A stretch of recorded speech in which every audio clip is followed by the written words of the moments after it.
Welcome to the Culture Code.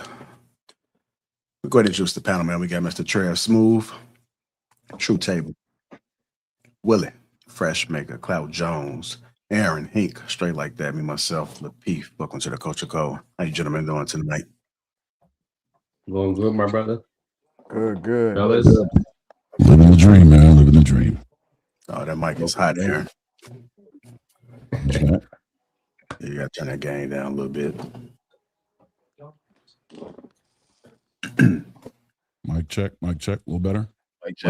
Much better. Good mic, Cloud. As you guys come in, hit the like button. Also, make sure you subscribe to the channel.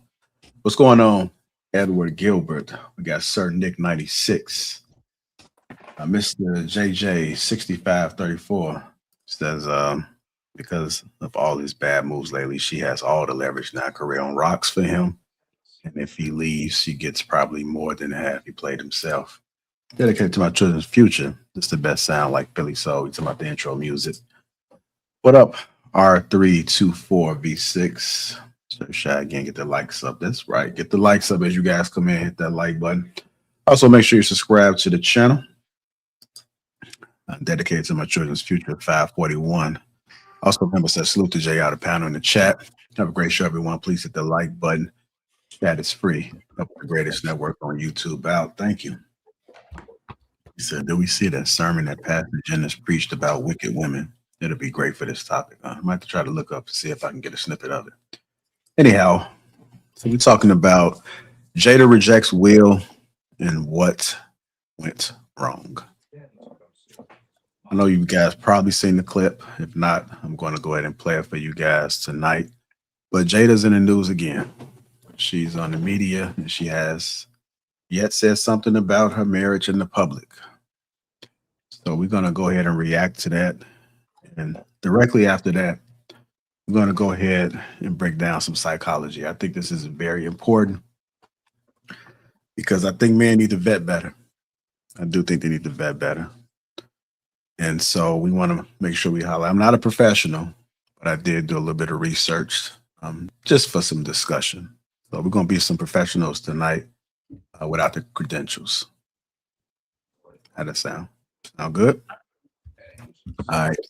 Again, if you haven't already hit that like button, let me go ahead and play the clip that everybody's talking about. And this is just one of many clips. She's done this over and over again. For whatever reason. I don't know why, I don't know what it is, but it seems to be something that's deeper. And the thing about it too is we can make some speculation about is she the keeper, but Will's sticking around. Will's slapping folks, he's doing all type of stuff in order to still defend his wife, which, you know, some people might commend him for doing so, but let's go ahead and play this clip, react to it, and then we're gonna have this deep discussion. Here we go. Living together? It's just this beautiful connection. We will. Mm-hmm. Look at that. Not right now. But you will. Yeah. Oh, yeah. That's Why do you say that with such clarity? Because that's what it's going to be. That's where it's headed. Yeah. And you both are on that page. Yeah. And, you know, but right now I really do enjoy my space. Yeah. You know, I've been living alone. I am my mother's only child. Yeah. Right? Mm-hmm. And so having this time that I've had to myself has been fantastic. Mm-hmm. Just to get to know me, you know, even to have my house exactly how I want it. I don't have to be like, well, what color do you want this wall? You know what I mean? I can just do it. You're the chooser. I'm the chooser. You're the chooser. Right. So when you imagine your life back together, because I'm sure you've seen it, how does that look to you? We don't know yet. You'll build that. We'll build that. And it'll be something new.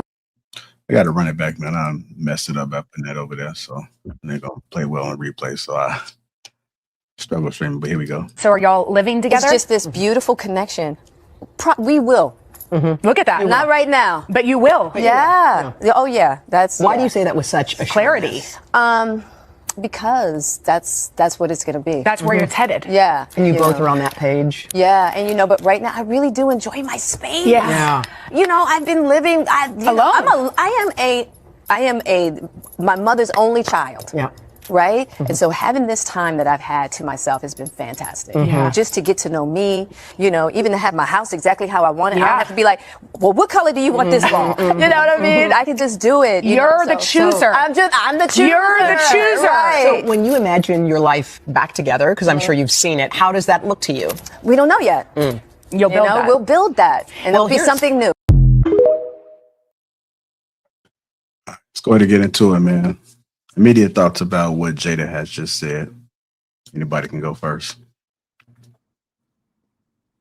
Par for the course. That lady, I believe, is damaged goods. I don't know her personally, but I'm pretty sure she's factory defect. And then her early life didn't do anything to help. You know, it's business as usual with her. In fact, I would have expected this to come a bit sooner. And I'm not at all surprised that she's not, you know, making it a finite split. Although I think it should be, for Will's sake. And, you know, the phrase cheaper to keep her, yeah, only if it doesn't cost you your life. And I think this one is going to eat his days away. She's a sinkhole. Is anybody familiar with a remora? It's like a fish that sucks onto a whale, and it helps to clean parasites off of it, but it is absolutely dependent upon the whale still moving. So I don't know what it is that she is promoting, but I do see a consistency of always needing to bring up the whale, which is Will, every time that she is somewhere. So the reason for probably not splitting is there's a dependency there for relevance.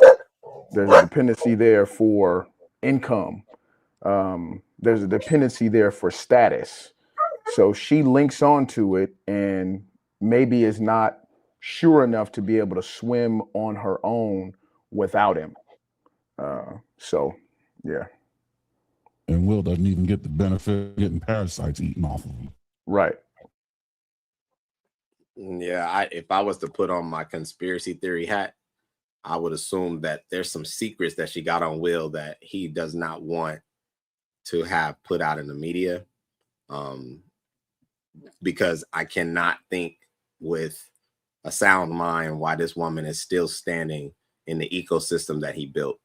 You know, she in my opinion probably was relevant for 2 weeks in the 90s, and her notoriety is Will. So that's what I think. That's the only thing I could surmise as popping in the 90s. Jada was popping in the 90s. Jada was popping for 2 weeks in the 90s. Nah, like she was 2 popping, weeks, bro. Okay, and name 5 of her movies. No, she wasn't mainstream, but like she was beautiful when she was younger. She was in a lot of cult classics. I'm trying to Set think It of one Off. right now. Poetic, No, not Set It Off. There's another one she did. I'm not remembering the name. But she was always the woman getting somebody in trouble. That movie was pretty deep. It was pretty funny. Bro, what the hell are you talking about? Jada Pinkett ain't never been a tenth as popular as Will Smith has. Ever. I never said that. Ever. She wasn't popping either. You couldn't even name 5 of her movies. I said Woo. Woo. Congratulations, you said 1. But here, I'll give you a couple other ones. You got she Jason she was in Bro, I'm finna give you 5 since and that wasn't a big movie. Since of the one Woo of us, was pretty I good, seem to though. be It the was only one alright. I know what I'm talking about. So you said Woo, Jason's Lyric, Low Down Dirty Shame, Set It Off, and who the fuck else cares? She's never been bigger than Will Smith. Will Smith's worst movie has outsold her best movie, which I think was the Wild Wild West. Low Down Dirty Shame. I said that one. My argument is not that she was big as well. I'm just saying she wasn't. I wouldn't say 2 weeks. I think she had a name a little bit more. Not like, obviously not Will Smith, but she was popping. She's never built a career where she could stand solid. And I mean that's argument. I mean that's perspective. I sometimes, and I'm gonna say it, I sometimes think because we're amongst the community, we give people more credit than they deserve. Because when I look at a success, I'm measuring it across the metric of Hollywood. Jada Pinkett is not a household name without Will Smith. Will Smith is a household name without Jada Pinkett across all markets. So that's why I say she was only hot for 2 weeks. But Think about the things that she leads in as far as projects. Woo was one of them, but it was not a memorable movie. And the only other thing where she is the lead would be Red Table Talk. So her most famous venture came from just squawking and, you know, just being around a table talking a bunch of garbage. Yeah, her career appears to be sparkling only because we were introduced to her at the tender young age of 13. So we were a little bit enamored looking at her. But now, with an adult's eye, you can look back and say she's nowhere near on the trajectory of an Angela Bassett, Alyssa Rashad, or anything like that. Not even close. Yeah, I just went and looked her IMDb up. She been in a lot of stuff I forgot about.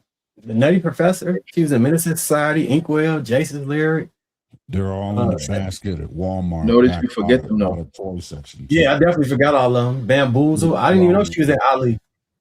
Matrix, both the Matrices. Madagascar. Yeah, that was probably her biggest payday. The Matrix. Yeah. The Karate Kid. Man in Black. Why did she get the Matrix? Girl Trip. All of that's probably revolving around. Yo, there was a time Jada was fine. There was a time before she was fine. Will, they approached Will for the Matrix. And he turned it down to do the Wild Wild West. He said it's one of the biggest regrets he has in his career.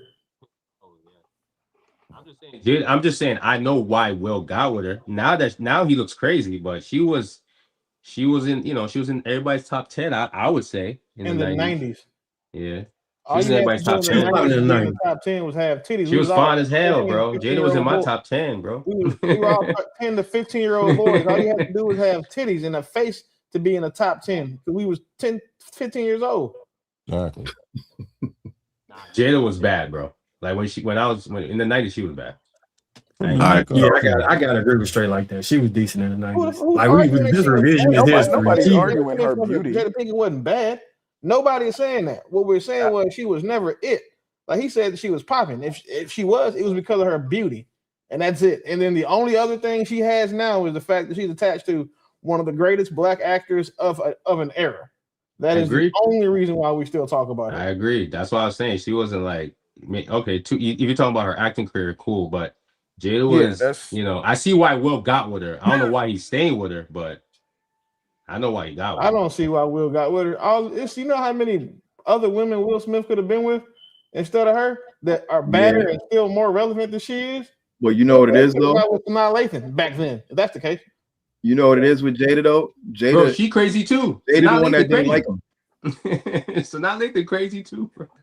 Jada's the one that didn't like him. And if y'all know anything about Will Smith, he's like an overachiever. Like he wants to accomplish everything. And Jada's the one that didn't like him. So I could imagine that attaining her to him would seem like, you know, a big thing to do, because if you look at her reputation, I mean, her reputation is for liking a certain type of guy. I mean, I remember there was even an episode of A Different World back in the day where she played the exact same role.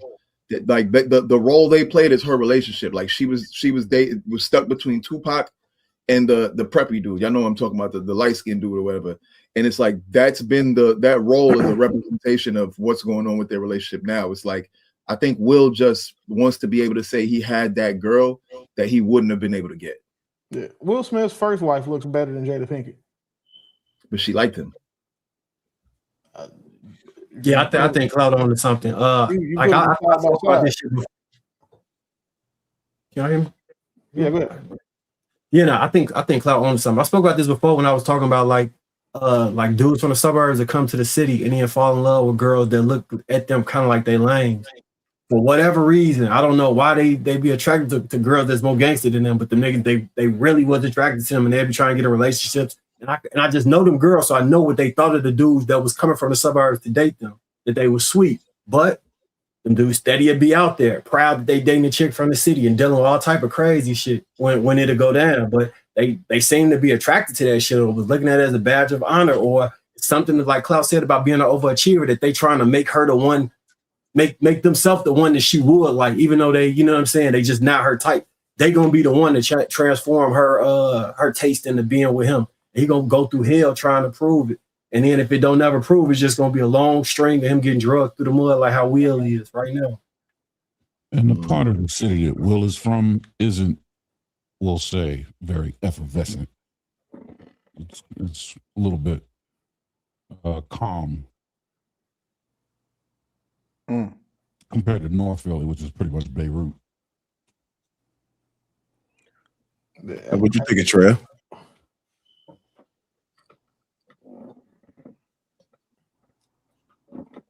Trev got a It's new a sad. phone. It's a trying to sad. set up.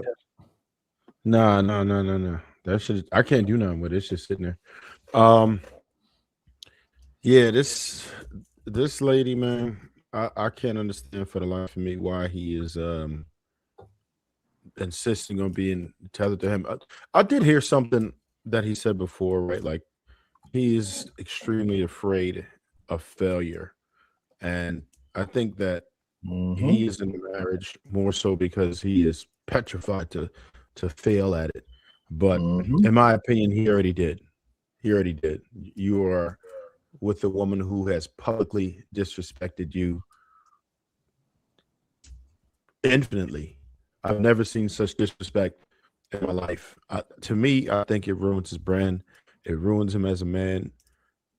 He probably could have done, not to say he has an illustrious career, we know that, but I think that he could have even taken it to another level if he had a woman who would have been more supportive instead of trying to be in the limelight.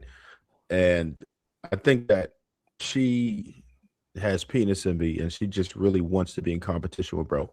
She wants to be at least half as relevant as he is. And she knows as long as she's like, because when you think about it, you have to look at what's the thought process. Why would you go on there? You know what this does to him. You can see him, his face anytime he's with her. He's defeated. You can see it in that man's eyes. He's cooked. And she knows that this is embarrassing. She knows that this is degrading. But she's so seductive, she's just going to keep doing it to him over and over and over and embarrassing him and ruining your family name just so you can be relevant. It's one of the most pitiful displays of a woman I've ever seen in my life. I don't think I've ever seen a worse wife than Jada Pinkett Smith. Go ahead, Brother Hank.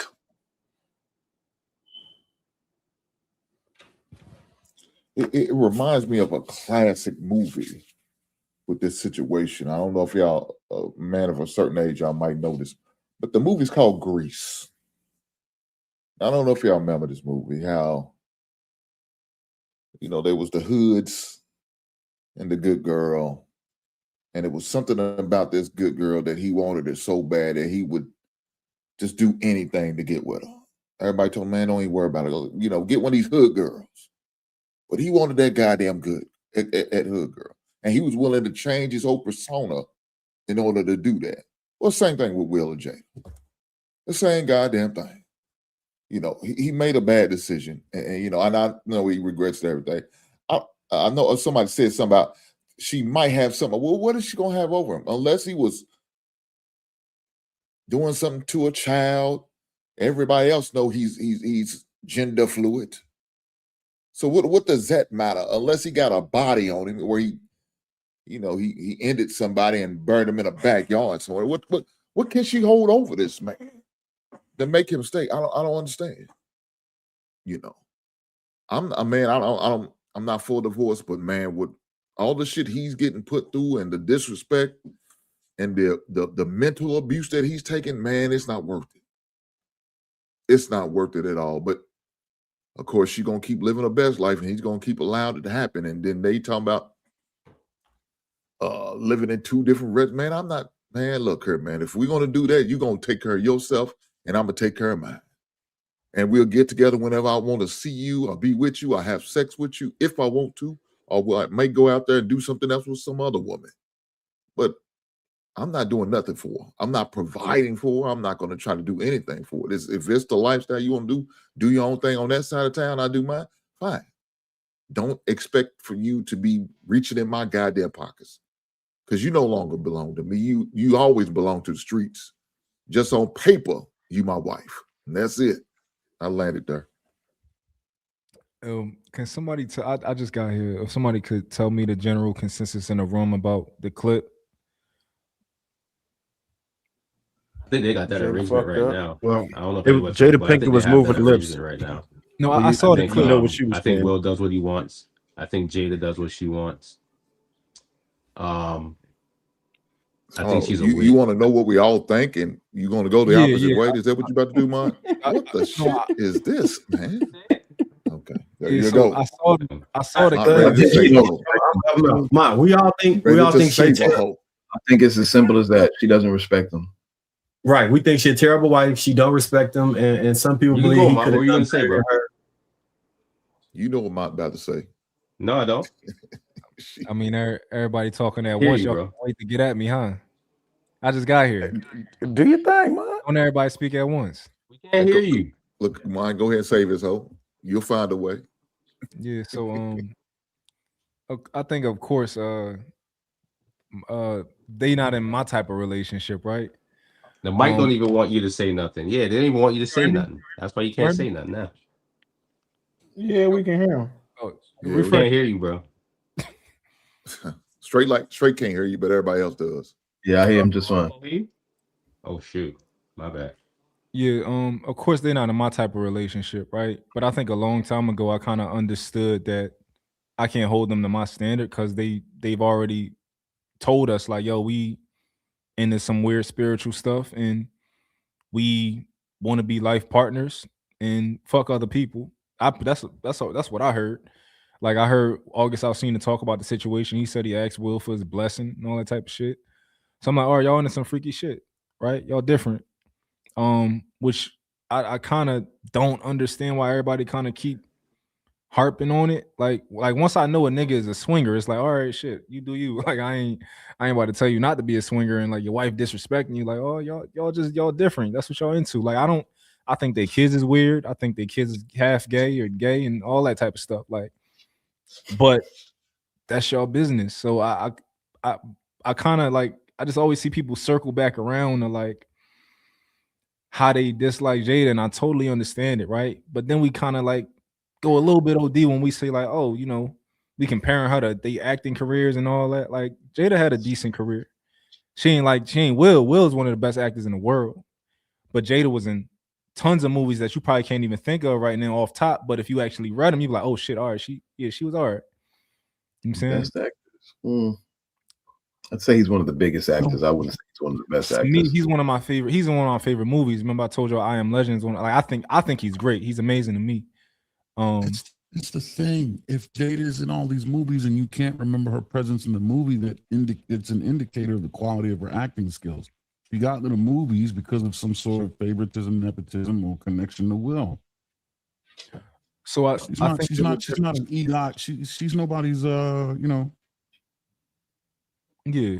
So if we talking about he was saying he thinks Will is a great actor. That's what he was saying, not Jada. Yeah. Well, he was saying that Jada is a good actor. she's in all these movies, and I'm like, well, no, she's in all these movies. No. He said Will. He was talking about Will. He said Will is. What I said about Jada was I think she had a decent career. Right. I'm not going to tell you I think she was a good actor. Because I share the same position with you as far as like I don't really, she did a good in the hood movies, but as far as like in the Matrix, I don't remember kind of like how she did and all that. Yeah. But I think that she had a decent career. She was able to land decent roles that a lot of people would probably dream of. But I don't think I'm not gonna say I think she's a good actor or not. But I hear people kind of attacking her on that level. She's a weirdo for sure, right? But that's what they into. They get into the weird stuff. So, Ma, when you say that people really shouldn't be worried about it, I mean, there's more than that she does. Like, I don't know about the whole swinging thing. I do believe that whatever y'all want to do, that ain't for me. But go ahead and have at it. But I mean, that's not how he told the story. When it was at that whole red table thing, she appeared to reveal it to him right there, and he disapproved of it when they were sitting down talking.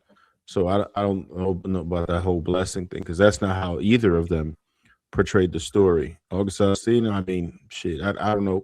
He's an outsider, so I'm not really into whatever he said. But especially he want to make himself look good. But yeah, I don't know if you remember that red table conversation. She was revealing it to him right then and there. So I got a question for you. I got a question for you. When you hear Will and Jada talk, right? Oh, I'm sorry. Yeah. When you hear Will and You can go Jada ahead. talk, how much of it do you think is authentic when you hear them talk?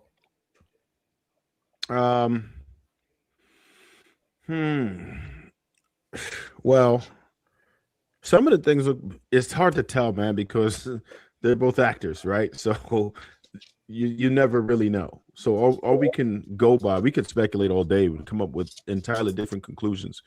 So I think our best bet is to just kind of take it at face value because they're actors, and you know what I mean. We could try to analyze it, but then that gives us the option to assume anything. So I'm just taking it at face value. And no matter what the situation is, I think it's absolutely embarrassing, destroys your legacy. And for her to like put it out there to the world that she doesn't want to be around the person who you're calling your husband, she's enjoying her space. She don't like bro. She's absolutely projecting that she doesn't like bro. So what does that do? What does that make people think about him? That he doesn't have a good personality. He's not a pleasant person to be around. Just think about if your significant other said she is enjoying her own space and is not ready to be around you. I mean, that should crush you because that's like, damn, this is the person who I think everything of, and they don't even like my ass. That's embarrassing. So this is what I see with them, right?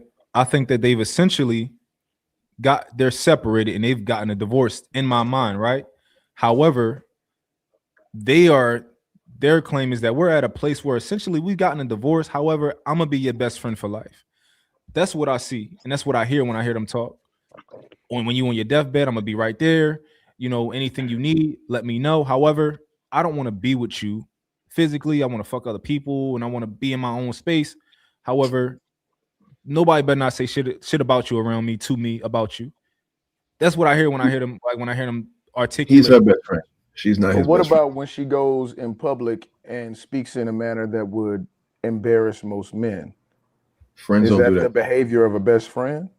For sure. So my Definitely question not. to you would be, do you feel like it's intentional? Do you think that she thinks that she's disrespecting him or making him, you know, be a certain way? That shit is definitely intentional, man. Yeah. Every time she Yeah. opens her mouth, literally every time she opens her mouth in public, she said something to disparage Will Smith. Something. She says something that makes him look bad every time she speaks. I So agree. it has to be intentional at this point. It's not like, I mean, because they've been together for years. She could say a lot of things about him. She could say how great of an actor he is. She could say he's a good father. You know, there's a lot of things that she could big up about him. I'm sure in the years that they've been together, he has some redeeming qualities or some great qualities. But whenever she has the opportunity, it seems like she enjoys seeing him in pain. Like even at the Red Table Talks, like you could see in his eyes that he was in pain. Like you could see that what she was saying was hurting him. And she just kept twisting the knife. You know what I mean? Like every sentence she said, she just kept twisting the knife more and more. So to say that they best friends, I don't know. I mean, it seems as though she's with him because there's a benefit that she gains, but she really doesn't respect him at all. She really doesn't care for him much. And I think that this is her way of letting the world know that she feels this way. So in this latest interview, you think that when she said, you know, I'm enjoying my space, you know, we don't live together, do you think that was one of the things that makes him look a certain way that she shouldn't have said? I mean, yeah, because she didn't have to say it. You know, who cares? Who cares if you're enjoying your space? She could have said, "We'll see. We'll see if Will Kendall. You know, that's between me and Will." She could have said a million things that would have left him in a position that didn't sound like something was wrong with him or something was defective about him. She chose to go with the route of like, "Nah, I'm good without him. I don't really want to." Like, oh, and then she tried to play it off like, "Oh, well, I you know, I grew up with my mom single." Ma'am, you're in your 50s at this point. Like, what are we even talking about? You're in your 50s talking about how you was raised in your mom's house. You've been living with this man longer than you were living at your mama's house. So it's like, who cares how you was raised as a single child? Like, y'all have a family together. You know what I mean? So to me, I don't understand it. I just don't understand why she continues to put him in a bad light, especially knowing what his brand is, what it represents. If she knows him, I mean, in the public, he always talks about not wanting to fail, about how much his legacy means to him. So it's like, if you know this about him and this is your best friend, I would think that your goal is to preserve that image instead of making him look weak. I mean, the dude risked his career defending her just a couple years ago. So it's like that dude put his career on the line, this career that obviously wasn't easy to build. He put it on the line just to defend your honor. And now every time you're put in front of a camera, you can't defend his honor. You can't just say, even if you're lying, you can't just say, yo, Will's great. Will, I can't wait to be back with Will. Even if it's bullshit, just say it. You know what I mean? But she won't, because I think she gets more joy out of twisting that knife. I mean, cause I swore in this clip, I swore I heard her say good things about Will at the same time as saying like, I got my space. You know, we got our own spaces, and you know, and I'm enjoying it and all that type of stuff. Like, I don't know. So this is the thing. So what is good about that? What is good? None of that is really. They lived in a mansion. They lived in a mansion. Like. So again, like when they were together, they lived in a mansion, right? So it's like you had plenty of space. Like space clearly can't be the issue. Like you know what I'm saying? He's an active guy. He's probably, you know, especially when he was doing movies, she probably got a lot of space from him. But it's like she's trying to let us all know subconsciously that she doesn't really fuck with him. It's like when a woman says, you know, I need a break. Smart men understand, yo, it's time to cut that right now. Essentially, she's giving a statement of I need a break, which is really an opportunity to test the waters without being attached to the whale. But she still is somewhat attached to it to be able to use it for status. So she's getting the best of both worlds. She doesn't have to have any responsibility to him, but she still gets the benefits of having the status connection to him. He, you know, really, that's his fault for not cutting that. But if they are supposedly in a best friend role, you do your best to defend your best friend and not let people in on particular situations that would make them look crazy, you know, in public, especially when their life is in public. So it just seems like the way for her to get her rocks off is for her to be able to twist the knife on them, especially in public. I'm trying to remember the psychologist's name. It was a white Jordan Peterson. He mentioned that when somebody cannot do anything physically to you, which ladies, when they can't do something physically to you, their best recourse is to attack your reputation or your mind. And I mean, not saying that we could say definitely that that's what she's doing, but it seems that way. All right. Sorry. Go ahead, Troy. I'll go right to you. Is there something to be said at the fact that she light skinned? And it seems like this is like a consistency because Aisha Curry got some of the same energy. Tia Mario got some of the same energy. And now we talking about Jada Pinkett, which got the demon of energies. I'm just saying it may be a theme. We may want to start the revolution, brother. Just you know, just paying attention. Just paying attention. True's a goddamn colors. Can you move my square up to like the corner? I don't want to get hit with shrapnel. Like they're coming, and they're gonna. What'd you say, Mike? I've got to move away from next to them. I said you're gonna leave Gab out of that. Will Smith is one of the few men. Good point. Gabrielle Union's crazy. I'll give Gabrielle Will Smith a pass if he breaks up with Jada and gets with a white woman, because he should have did that 2 years ago. What you say, Willie? I said that Will Smith's one of the guys that I give him a pass for.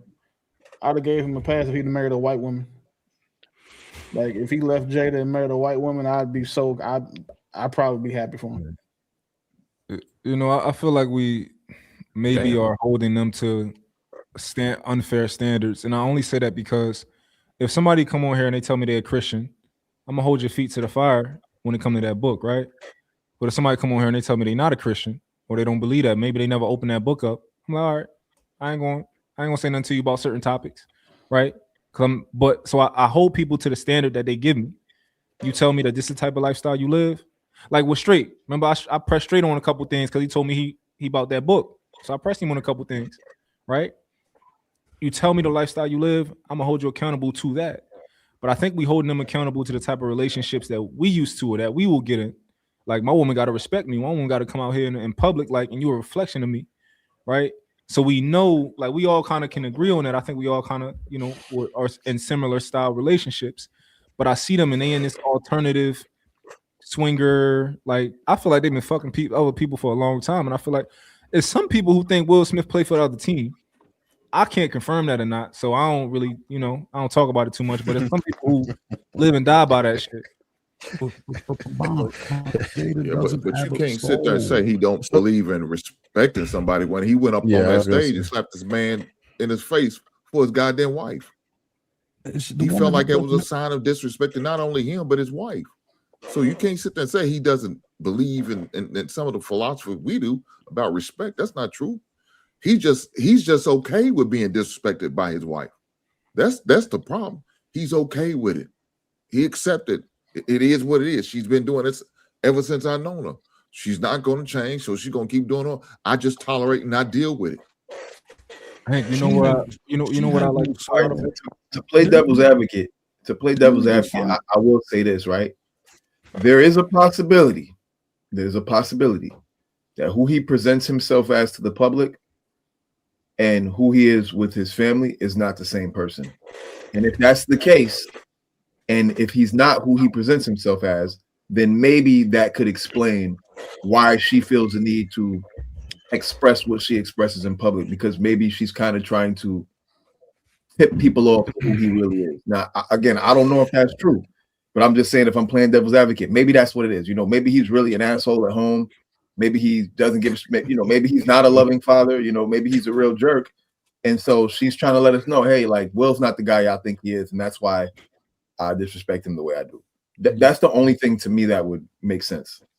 All right, I know that DJ did bring up some information. He was talking about psychology, and I did want to go ahead and try to swing it over to these terms. So, JR, right before we do that, I just want to make a quick distinction. I think that what Hank just brought up about him having that similarity to us, I think that's quite the opposite. I think most of the men on this panel would have not behaved the way Will Smith behaved in that moment. I don't think any of us would have did that. I think that is more in line with a simp. Like, you know, traditionally, like, simp gonna crash out about a bitch, like all the way, crash out about her, even if she disrespecting him or whatever it may be. A simp gonna be, don't leave, get your hands off my woman. She can be fucking another nigga. Leave her alone. You don't know her like that. She's like all that type of stuff. So I think unhand her, you ruffian.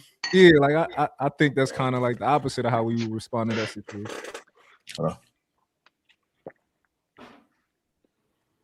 Yeah, but even if that's the case, he still found it a form of disrespect.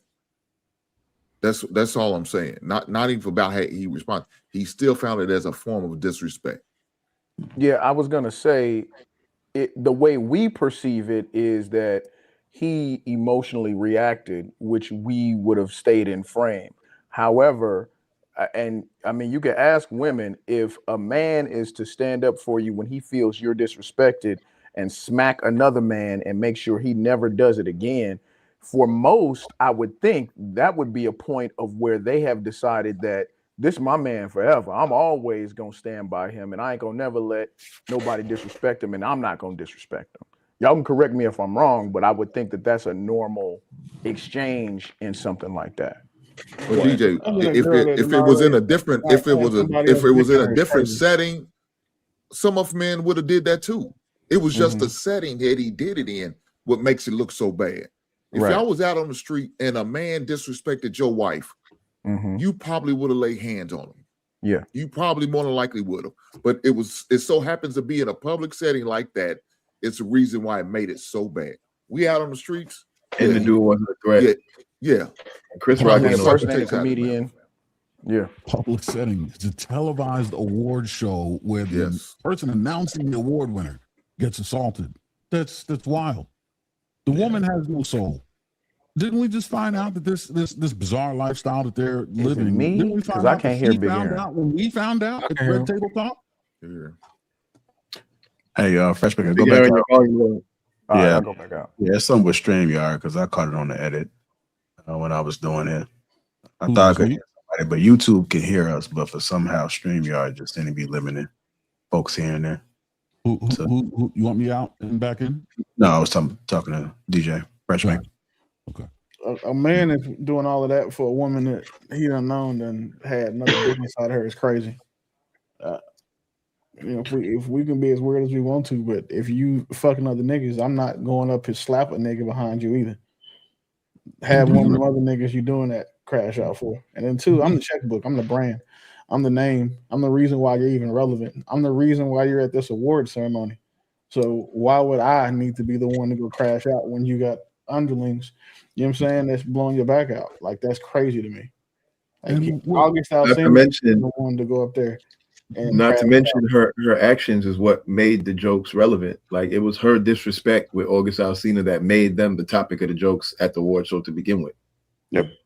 And then do you remember the sequence of events? He laughed at the joke initially, and then she shot him a look that he had to reverse course. But his initial reaction wasn't even to like go deal with him. All right, I'm gonna go ahead and introduce these terms. If you guys haven't already hit that like button. Hey, Fresh, can you hear everything? Yep. Thank you. All right, so I think it's important for us to, again, I'm not a professional, but I did bring up some psychology in this dialogue that we're having. So we're gonna name some behaviors. There are two different psychologies happening at the same time. So let's go ahead and bring up Jada, right? All right, so this is Jada's psychology. We have, let me bring up straight before. Do we have the narrative control, which is she controls how the relationship is presented publicly. We have emotional detachment, also known as blatant attachment. She prioritizes space and independence over connection. Public boundary signaling. She sets boundaries, but does it publicly instead of privately. Relational power imbalance. She holds more control in the dynamic. Emotional disregard. She may not be considering how this affects him publicly. So these are psychology terms. The question I have for you guys is this healthy independence or controlled distance that creates disrespect? Wait, say it one more time. Is this healthy independence or controlled distance that creates disrespect? That's it. I don't know that there is a thing as healthy independence, because I imagine when you do get in a relationship that is so intertwined, it's everything is interdependent. But her behavior to me seems like it's an absolute way to control everything, as if he is on a leash and she can pull it as taut as she would like to and loosen it as much as she would like to. It's almost like a pimp hoe dynamic.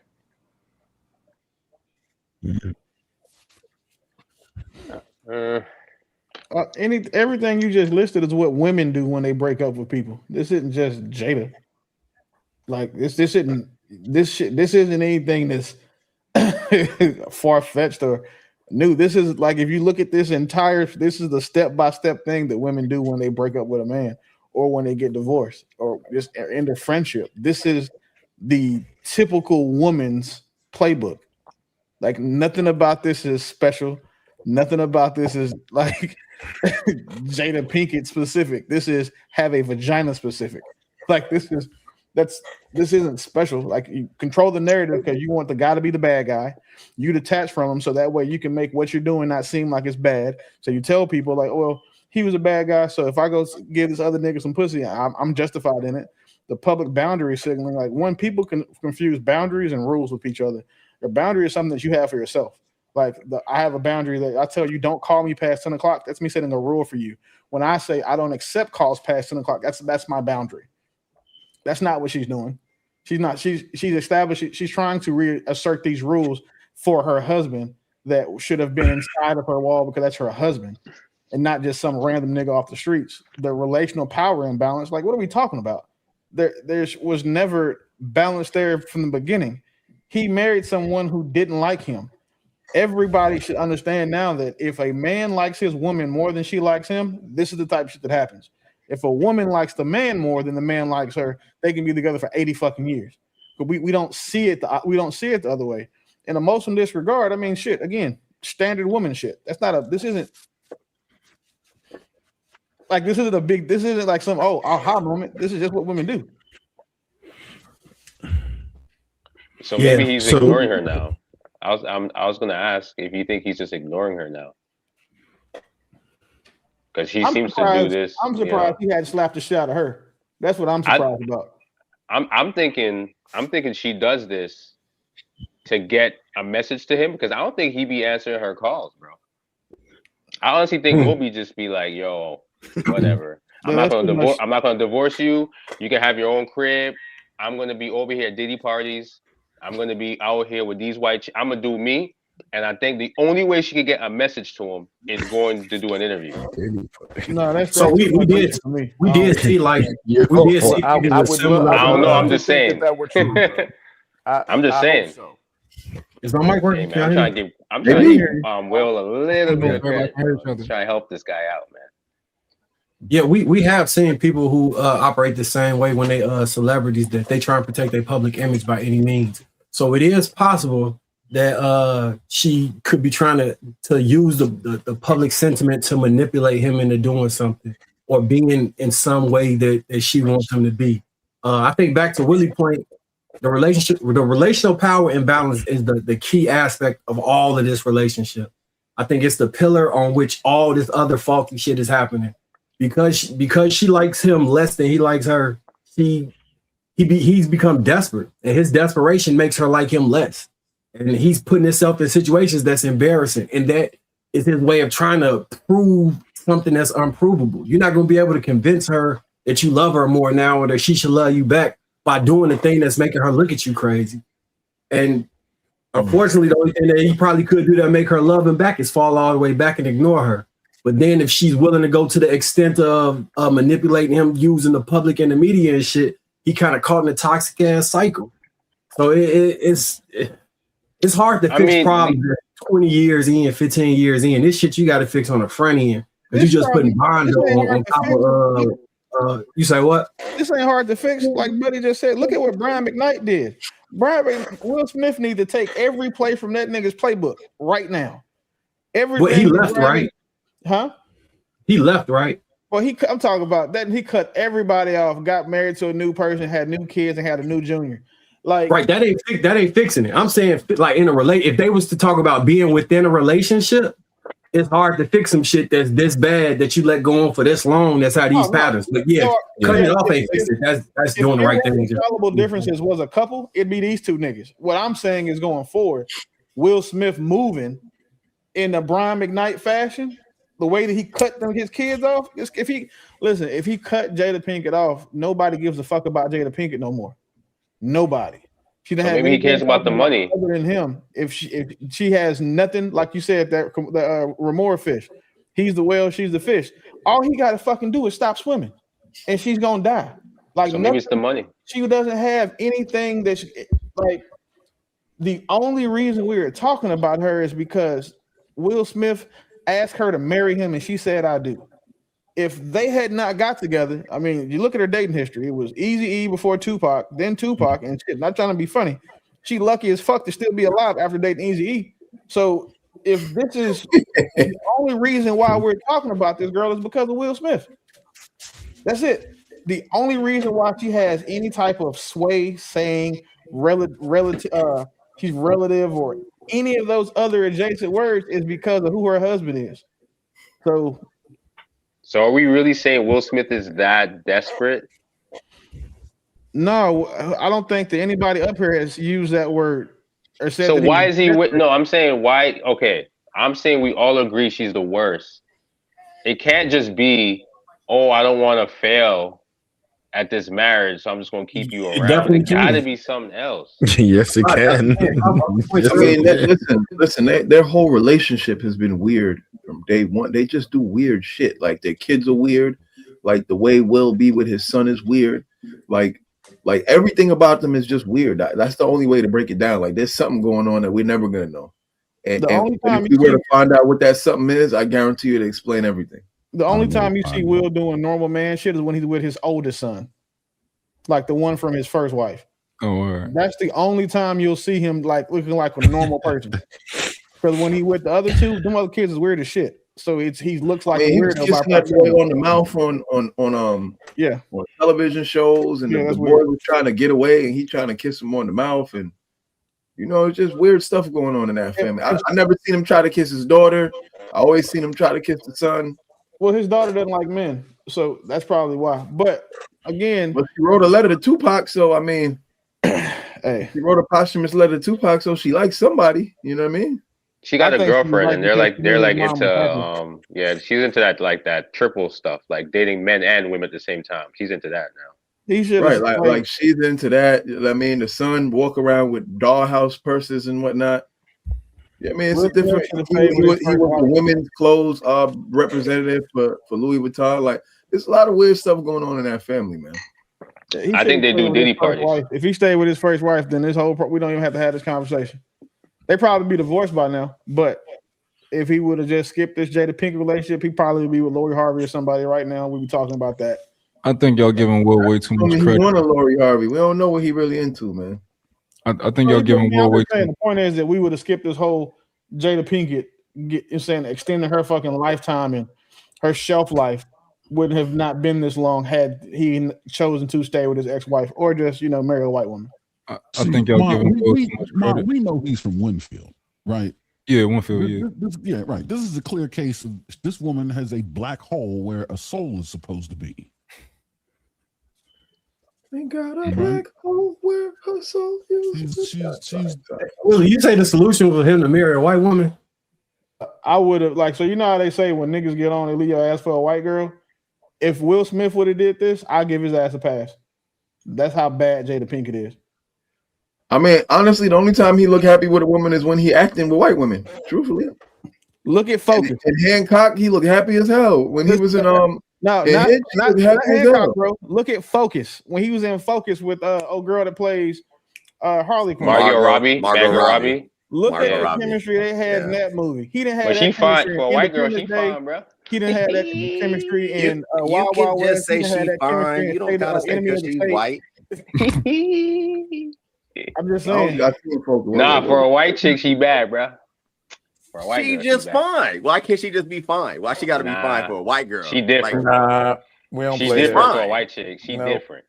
That's wild, right? Well, we're not giving too much credit to anybody on the other side. However, nope. I'm just saying. I mean, I don't know, man. Margot Robbie though, like that's a you know what I mean? Different, that's bro. Objectively, she got a nice face. Objectively, you know she what I mean? different, bro. She ain't like no other white chick. I promise. All I'm talking about is She's not the baddest white chick. We can't everybody. We can't everybody. Exponentially higher than he had with anybody else. And you got to look at the other one he been up there with, Regina King.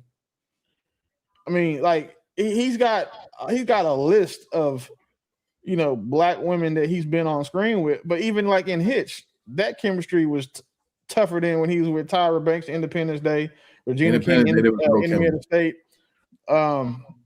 Who else was he? What other movies did he have like a love interest in? Can we really put that on Will with Independence Day? It's not like Tyra is. Yes, because he was already an actor then. It wasn't Tyra. It was Vivica. Yeah, Vivica. Tyra was on my fault. That's 50 Cent XO work, right? So again, the chemistry he has with those other women. I mean, he had good chemistry with Tyra on the show. Nah, he did with Rosario too. If somebody said that, Rosario, yeah, she fine too. Ooh, yeah. Rosario is black. She mixed. She's Dominican and black. Exactly. Yeah, so again, we're talking about black women. Why are we bringing up Rosario Dawson? Because she's still not white. She's still not nothing white. about Rosario Dawson. She doesn't identify as black either. So let's still not white. Reason. Yeah, she like Dominican. I know black. She want to know. Yeah. Let's stop reason. I know black, papi. He can marry an ostrich and be in better Anyway, shape. I blame Will though. He has the oldest L, bro. Because all his kids are weird. His wife's weird. He's weird. There's two of them. His oldest son. Yeah, his oldest son is normal. Yeah, I give him that one. But he didn't raise that one really all the way because the mom was involved. So I think y'all giving Will too much credit. He's looking bad in terms of his family. He got to hold his L, bro. Yeah, I think. How we giving him too much credit? It's like y'all talking about him like he a normal nigga and he's not a weirdo. And like if Jada's the problem and she's the weirdo, like I think that he got the bitch that he wanted and the bitch that he need, and they both weirdos and like they weird. And I think he's a part of that weirdness. I don't think it's just Jada. I think he's a dweeb. Like, can a nigga who's not weird be with that woman for 30 years? Yes, he's not that weird. Absolutely, you can. And let me explain to you how you can do it. The same way I could have been with her and she would have been acting normal. Niggas be gone for 6-9 months at a time. So of those 30 years, he ain't been with that lady. I would say that they probably have less than 8 years together, like time spent together in the same house. Because when you shoot movies, that's a 3 to 9 month project. Look at how many movies he's been in, and I'm talking about like the big shit that he's in. And then 2, it's trying to think of how to say without sounding like an asshole. I would say that I think he took a lot of those movies to get the fuck away from her, like and those kids. We can't justify why he did the Wild Wild West. He said he couldn't even justify why he did that movie, but took him away. He did that. What's that movie? After Earth, the one he did with his son. Trash. That was trash. I mean, it was a good father-son. It's some good father-son gems in there, but the movie overall was ass. Like and the other thing is, like, we know what Jada is doing that's weird. We see it. It's why she's relevant right now. We can only guess and speculate to what Will is doing. You know why? And that's the problem. So it's not good for men to speak off of that type of speculation when we have an actual example of what we're talking about. Which is why I don't think that, because his kids is weirdos, right? So it would be different if it was just Jada out here acting a fool, right? But your son start this whole movement wearing dresses, right? Right. He halfway like boys publicly almost, right? Like it's cool if Jada's just a weirdo and you're not around her a lot, but if your seed and your son come out like wearing dresses and shit like that, where they think they got it from? Will Smith not wearing dresses? Weirdo Jada is going to give. Will Smith not wearing dresses. Jada Pinkett is gonna give birth to weirdo kids. Inverted energy in that relationship, man. There's a picture of them. Y'all probably have seen this picture. It's famous. Like they sitting next to each other at like an award show, and Will got his legs all crossed, and Jada legs are just popped open. Like, I mean, she got a hand on the nuts. Like, I mean, she just kind of spread eagle chilling, and Will kind of like leaned up next to it with the leg crossed. I don't know, man. They got a lot of weird picture that they put side by side with that. That shows Tiana Taylor with her dude. The weird that Will has was given to him by Jada. He didn't come to this thing with that level of weird. No, I mean, his first movie was 6 Degrees of Separation. That was his first movie. Wait, y'all can't hear Aaron? No, he knows hell. I've been talking all the time. We can hear him. You might need to turn your mic up, Aaron. But let's not forget, we can understand how Jada Pinkett is weird because August Alsina got a boyfriend now too. So the common denominator between all these weird fucking niggas is Jada Pinkett. You can hear me now? You know, pussy that good. I can hear you. I mean, maybe she turning these niggas out. You know, I ain't no pussy. Yeah, that's her thing. Maybe she a dominant woman and she turning niggas out. You know what I mean? I think it's more than likely that she a dominant woman, and I think it's more than likely, given some of the rumors, that he fucking around got the strap, and people who mess with her like that strap, and she keeping that secret while giving them that strap. But since she a hood chick who really don't respect niggas, she get with the strap, she's acting crazy when she with them. You know what? Honestly, I think you solved the case. I'm not putting that on. I'm not putting that on. Case, man. I'm not doing that. Yeah, that's it. Wrap it up. We figured it out. Jada Pinkett is strapping these niggas up, and the only nigga she respects is Tupac because he wasn't going for the strap. And that nigga is dead. Like, you know how crazy it is. He died without taking the strap. Nigga that's dead over more than you. Like that nigga couldn't even take 2 or 3 gunshots, but he done been with this nigga for 30 years. They buried him a G. He ain't take the strap. This woman is doing to Will. This is a Monsanto version. Can you hear me? Yeah, I can hear you. Will. Go ahead, Big Aaron. This is a Monsanto version of what Erykah Badu does to cats, right? Like she changes them. Well, like Erykah Badu's all organic and everything, you know what I mean? Like they're not destined for hell, you know what I mean? But like in this case, this is Lilith, right? She has no soul, but she still has the same impact on a man, and she focused right there on Will and did to Will what Erykah did to these other cats, just completely green eyes. This is green eyes, Big Aaron, green eyes, man. As a Dallas native and Oak Cliff native, Erykah Badu a little more near and dear to my heart. Well, significantly more near and dear to my heart than Jada Pinkett ever will. God bless you. You ask the niggas that Jada Pinkett was with, they all tell you the exact same thing about her, and it's not that spiritual. It's not that she's spiritual in the. It's she uses what she has in a supernatural way, and that's exactly how 3 different niggas explain what it's like to lay down with her. They said it's supernatural. Yes. If I had to pick a chick that I think was hitting niggas with a strap, that picture, if you pull that picture back up, if you gotta pick somebody you think hitting niggas with the strap, and then they turning feminine, I mean that shit looks self-explanatory. A picture worth 1,000 words. That's what that shit's saying. That shit is I got a 12-incher and he love that shit. That nigga was excited about whatever about to happen when they get to the crib. That's so What's crazy about this is like y'all giving Will this pass, right? Y'all giving Will a pass, y'all didn't get Cassie. When Cassie was at the Diddy party doing all the Diddy stuff. Somebody turn their mic off. What's that? Check your picnic, man. Somebody. Who's baby? What is this? Sorry, guys. Sorry. Yeah, mute your shit, big dog. Come on, True. I mean, no, that's not. That wasn't True. Who was that? Straight like that. Yeah, I ain't got no little ones around. Nah. True was like, what? Motherfucker hear the whole baby crying. He Bro, wanted we to didn't stay give on the same pass to camera. Cassie. I want to hear you make this make sense. We might finna be diametrically opposed right now. Let's go. Will is damn near got to be in his 50s, right? Almost 60 years old, right? And we talking about this nigga taking straps, all this other type of shit, right? And we not holding him accountable for taking the strap. We saying, oh, Jada made him take the strap. We can't prove that he did it. All right, cool. But he's in the relationship. He let his kids become gay. All this type of stuff. We saying, no, he's the victim. No, it's not him. I didn't say that. Weirdo too. Nobody said he was the victim. Yeah, he can't help his kids becoming gay. If Jada the primary parent in the household, remember she wasn't doing shit for the entire life. He's not weird. He's soft. It was her idea. He just acquiesced to it. That's weird. The weirdo is Jada. No, y'all forgetting how he got in the game. Are y'all forgetting this? You talking about 6 degrees? Game of 6 degrees of separation?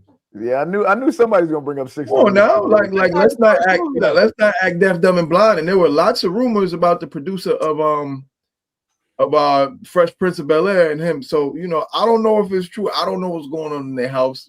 I have no clue. But when you put pieces together, it's telling a certain story. Wait, so maybe who that's up here what it is. Who up here actually watched the movie 6 Degrees of Separation? I didn't. I didn't watch it. I remember briefly seeing. Nobody has, right? Nobody has. And the only reason why people talk about it is because in that movie he kisses a man. That's why it talks about it. So they use that movie to support that narrative that, like y'all said, he might take. I mean, isn't he like a whole gay character in that movie? If you watch the movie, it's similar to A Talented Mr. Ripley. If you've seen that movie, you understand the difference between those two movies. So you gotta explain because I didn't watch it because I heard the shit was kind of gay. You didn't watch it because the shit came out when you was 14 and you didn't give a shit about it. That's one. I could have watched it as an adult. I seen that shit pop up about anything that Will Smith did before Bad Boys and Independence Day. Like nobody gave a fuck about it. And this is like his second movie. So I would tell you to watch the movie before you use it as a talking point, because it's not going to stand up once you do. All right, let me ask you this: Was he gay in the movie? Is it that movie where he was a golfer? No, that's back. That's the Legend of Bagger Vance. Was he gay in the movie? He was playing gay. Did he have? No. Ain't no play. We don't play like that. Bad man don't play them type of way. Bad man. That move to a freaky, brother. That's my son. That nigga gay.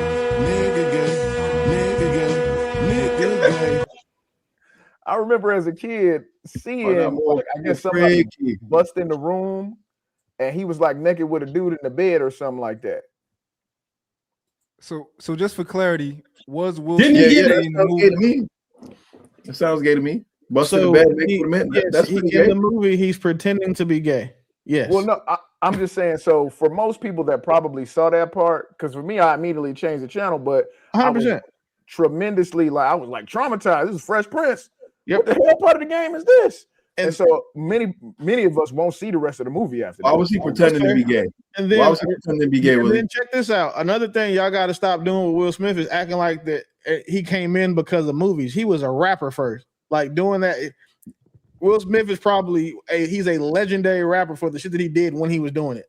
A lot of people forget that. I mean, no, that's a fact. So you can't say that he got on because of 6 Degrees of Separation, or he got on because he's talented, and then he took roles that all of us would have not taken, because it's not a check in the world you can get me to like. That's why I would never do a Tyler Perry movie. I feel like if I got in one, he want me to kiss a man, and I refuse, or a bitch with a stiff wig on. I'm not doing either one of them two things. His biggest hit is what? Getting Jiggy With It. No, he got some. Getting Jiggy With It. Never mind. You know what I mean? That's a classic. I give you that. Summertime was a classic. True. You from California? Are you serious? Yeah, I'm assuming. I didn't follow his career to that point. Once he really got on acting, that's parents what we know just to understand. They won a Grammy. They was him and Jazzy Jeff was going crazy. Yeah, he was one of the first rappers to win a Grammy. G. Yeah, but that was a big deal. How they gave him that Grammy? He was one of the first people to get played. He was one of the first people to get played on MTV. Like, after Michael Jackson and shit, it was him. Clout, I hear you, Clout. I hear you, Clout. He's a rapper. I hear you, Clout, but the song was Is that why he used to turn the jacket inside out on Fresh Prince? No, I'm just talking to the conspiracy theorists right now. No, I hear you. They definitely would have wanted Will or Fresh Prince to win over a more, rough element, but it was still very successful. So it's like a toss up on that. Will I Smith definitely had that album till it he's one of the most talented human beings when you think about it. Like when you think about his music that he actually did have at that time, it was iconic, right? But then you think, you said we giving him too much credit, but sound like you. No. I'm talking about his career. Is he a good representation of Philly niggas, Monk? Is he a good representation? Why you doing this?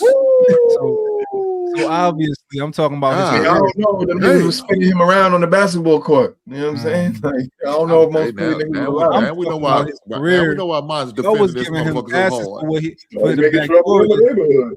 I wasn't giving him. Y'all go to the same high school? No, I wasn't. No, he from. Yeah, we're talking about. Will want to bring up Will's psychology, right? He's from Winfield. All right, so this is Will's psychology right here. Codependency. He tolerates behavior to keep the relationship. Low relational boundaries. He's not enforcing how he should be treated. Emotional accommodation. He adjusts himself to avoid conflict. Learned helplessness. He may feel like nothing he does changes the outcome. Identity enmeshment. His identity is tied to keeping the relationship intact. So the question I have is this love and loyalty or fear of losing the relationship? It's complacency. It's a spell. I think he's a spell. I think he's definitely. At least afraid. if he'd have got with Erykah Badu, his kids would have been normal. Yeah, I mean you're right. Well, God bless his soul, man. Shout out to him. Yeah, they'd be organic, that's for sure. I think this is a perfect example.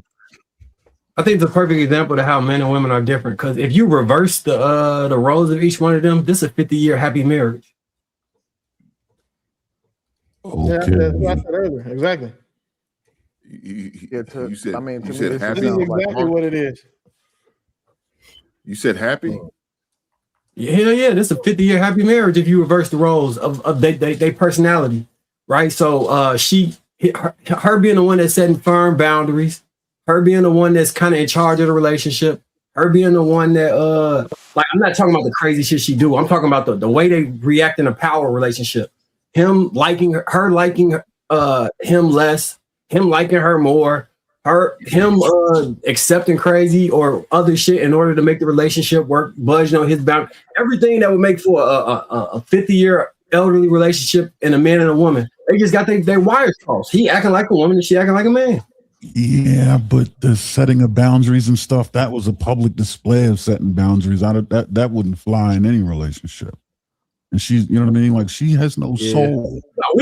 But Big Aaron, men do it all the time. When niggas say shit like, my woman can't go to the club and accept a drink from another man. That's setting a public boundary for her. My woman can't go eat out to lunch with one of her coworkers. Like niggas, we do this shit all day. We say what our women can't do. We set public boundaries for women every fucking day. Yeah, but the way that she does it is in a way that disrespects him publicly. That Right. isn't really Setting a public boundary is different from setting a boundary in public. Bar. You're right. We set public boundaries. She sets boundaries in public. Boundaries really that should be private, personal, and you know, kept, because the boundaries we set are public, so it's okay to set them in public because they're influenced by the public. But private boundaries should remain private. She's setting them in public. That's crazy. Man, all I can say is I want better for Will, man. Will was a role model growing up, and it just sucks to see him getting treated the way he's getting treated. You know what I mean? Like it sucks to know that his wife made a show just to invite him on to tell the world, and she was fucking a man half her age. Like, yeah, it's just sad. That's all, man. That's it. That's a crucifixion, boy. That right there is brutal. Okay, why would he take that interview? I don't think he knew what was coming with that interview. I think maybe she was just like, There's hey, no you know, way, come bro. on my show. You know, let's talk about some things. And he was probably like, yeah, I'm being a supportive husband. My wife got a project she's working on. I want to come and be supportive to her project. And then she chose to bust out They recorded that and uploaded it. Hold on, we talking about the Red Table Talk? Yeah. Hell no. Uploaded That was right after August Alsina dropped the It was almost like damage control. Yeah, that wasn't no. Why would Well, he maybe do that? maybe he thought it would be damage control, you know, but then it came out. Then she just, you know, became famous word. No, I think she convinced him to do it because she wanted to get her red table popping.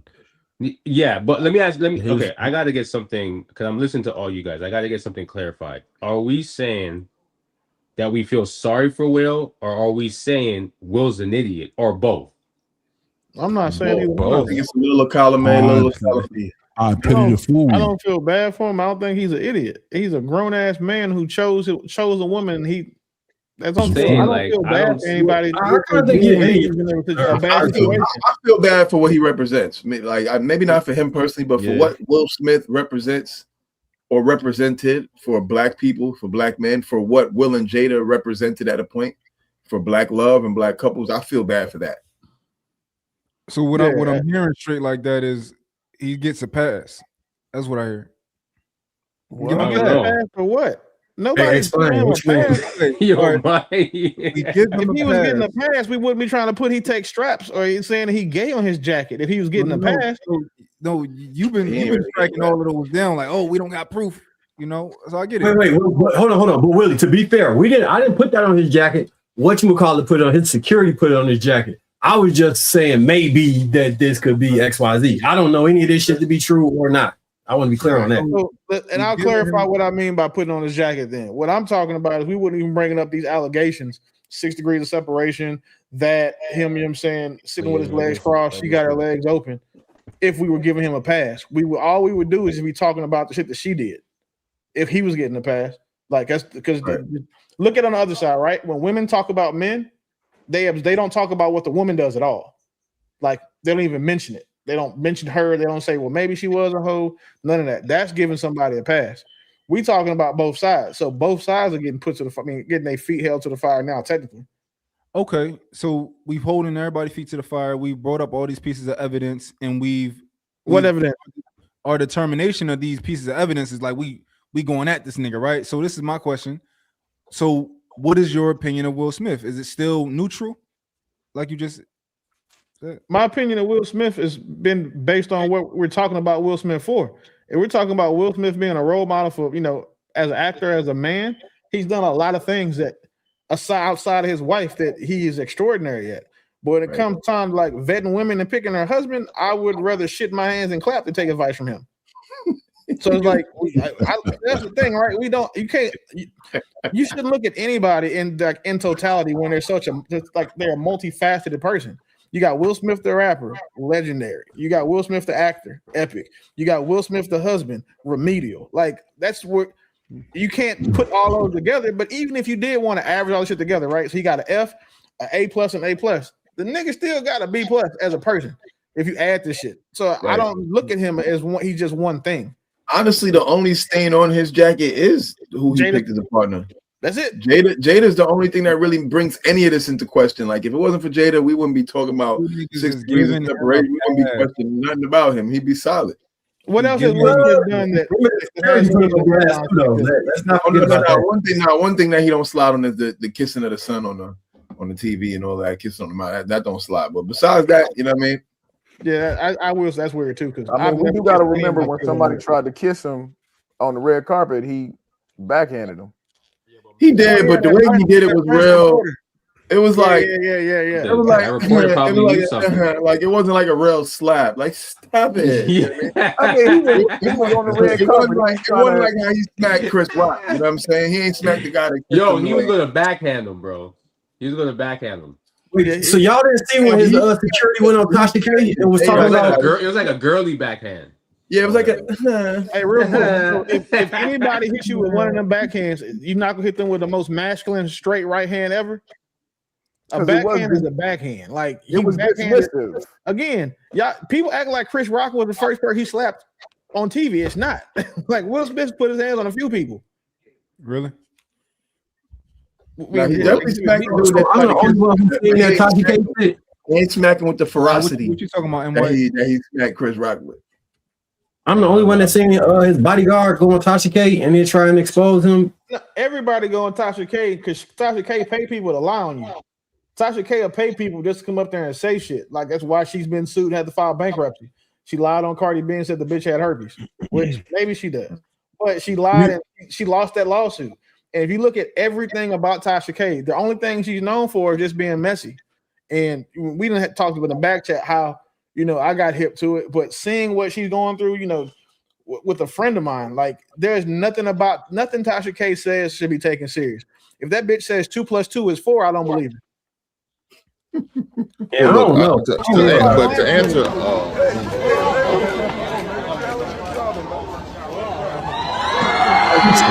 for sure, and she might be dealing in rumors, but them rumors be rooted in something. I don't think that should just be out the blue live. I don't know.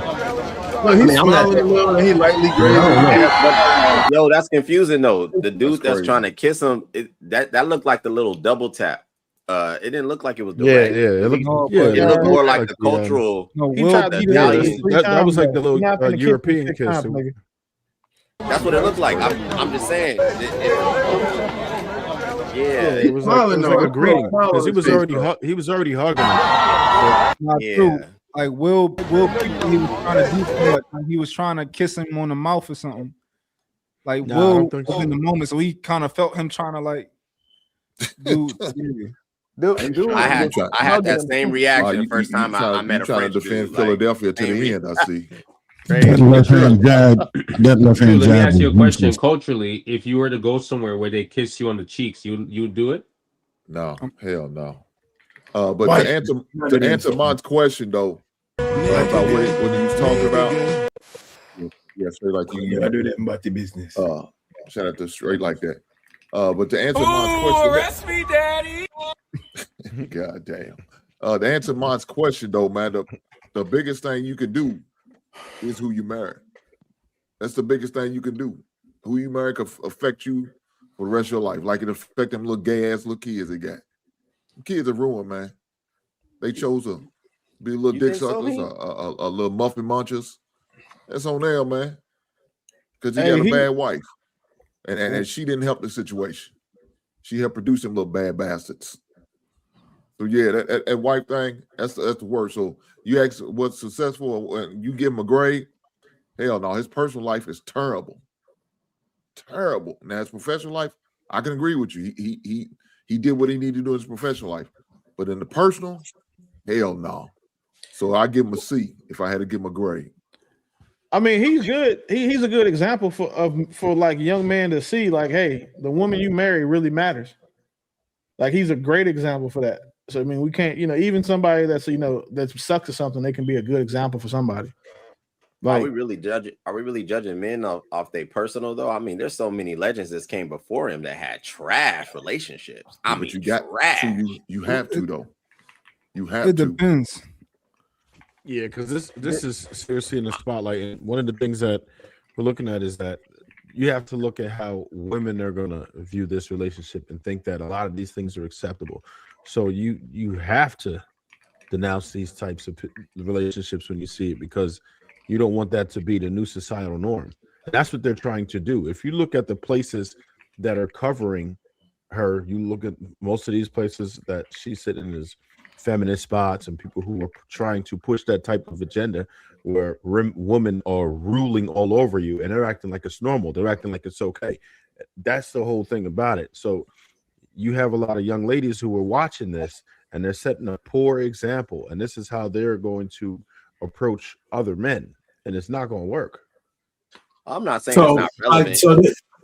That's my thing, True. To answer that question, if you single, I'm not judging that you single, right? If you're not married, I'm not judging that you're not married. But if you in a relationship and your woman is disrespectful as fuck directly towards you and you're accepting it, I'm 100% judging you. If you're in a marriage, I'm judging you even worse. I'm thinking you got bad decision making. I'm thinking that you lack discernment. I'm thinking that you don't respect yourself as a man because you're allowing yourself to be disrespected like this and in public. You know what I'm saying? Like some people have bad relationships and then they go away when they get in private, you know what I'm saying, in public. But this shit it's bad in public and in private. And it's just, I don't respect that as far as how I look at a man, right? You got to cut the cord on a lot of that shit, bro. Would y'all respect him more if he was the problem? If he was the problem, would y'all respect him more? If he was out here like, yo, I just can't keep my dick in my pants, I'll be fucking these other bitches. No. Well, I'm trying to delineate because the fact is that yes, on a common level, if we're talking about most dudes, I agree.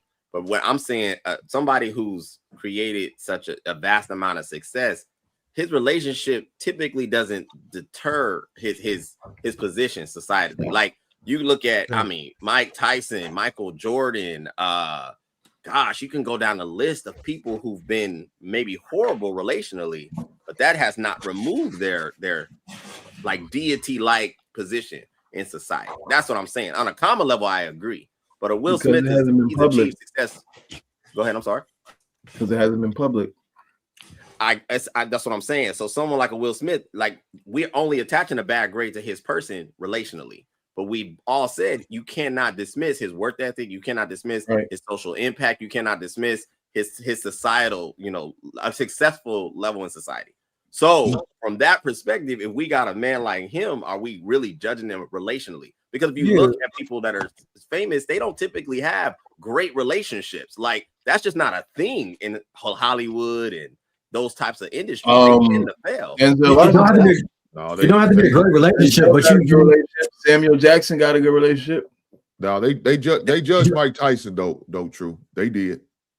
They judged. True, it don't have to be a great relationship. He made a horrible mistake by marrying Robin Givens. Horrible mistake.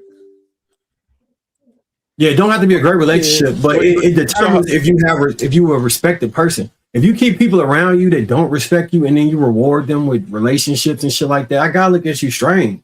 Like what is it about you that you think that this disrespectful shit is tolerable? And then you continue to put this shit on display. I'm looking at you like, bro, it wouldn't let that shit happen to me though. That's how I'm looking at you. Like, man, that's fucked up. I won't let that happen to me though. I don't. As a man, you don't much better actor than me. I respect. Does anyone know? Does anyone know how old they were when they got married? They was pretty young, right? Like, he left his first wife to go be with her, didn't he? I think it was like 34, 35. And then Jada was like 20, probably 27 or something like. I don't know what the age gap is, but Will Smith was that old when he got married? Yeah, I think he was in his late 30s or mid 30s. Yeah, because he had the first wife. 30. I won't say about 30. 30, yeah. He was 29.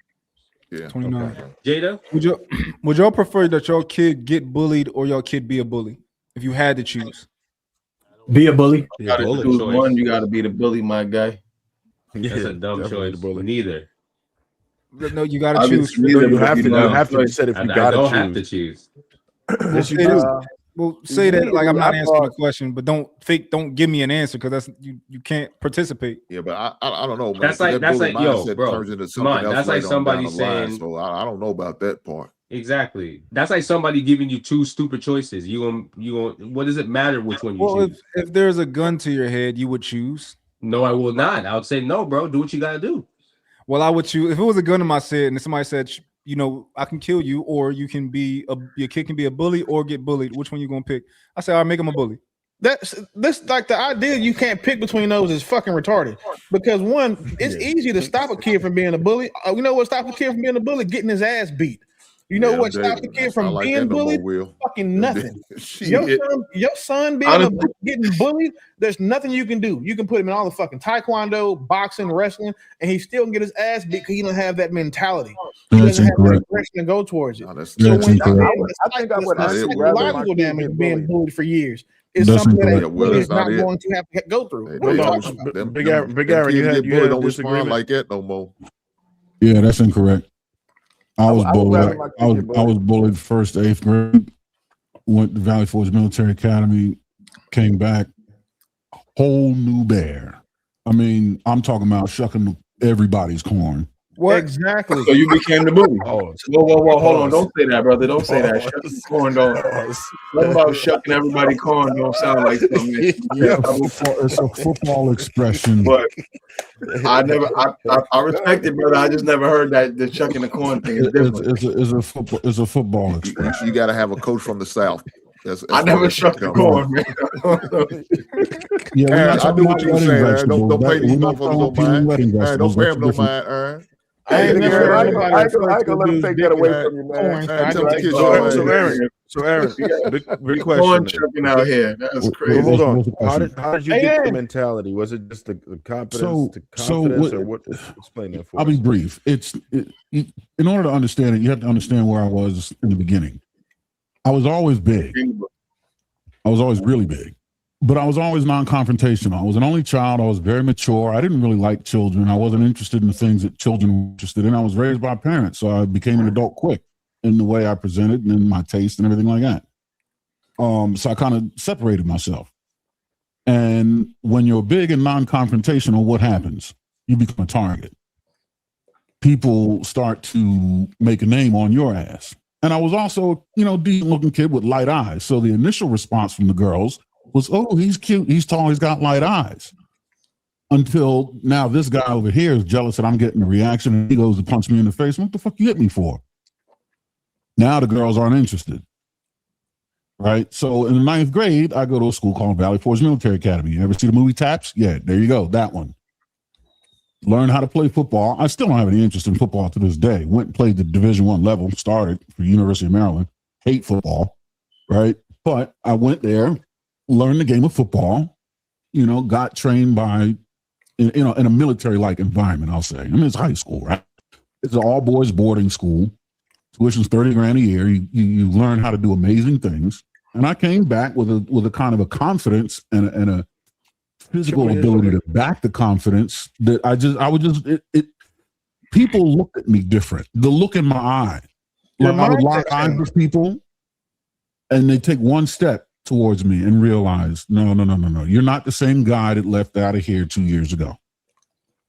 And when they saw me on the football field, literally moving through the population, they decided against, exacting any kind of violence against me anymore. And I wasn't going to try to get payback. Well, for what?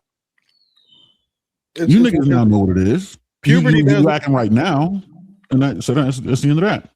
Puberty does wonders. But what happened? You just prove what I said. The mindset changed. The mindset of a kid who's being bullied is 1,000,000 times harder to change than the mindset of a kid who is bullying someone. Because unfortunately, there are significantly less bad habits that a bully has than a kid who gets bullied has. Like not taking up for himself, retreating, having always be in flight mode, having no fight mode. You went to a military academy, hit puberty, got bigger, obviously. And then while you're in that military academy, that structure and discipline of those men helped change your mindset to be from that more of a sheep to a wolf. No, it was only one. It was one simple thing. It's not that complex. It's not that complex. All you need to do is create confidence in the outcome of, combat.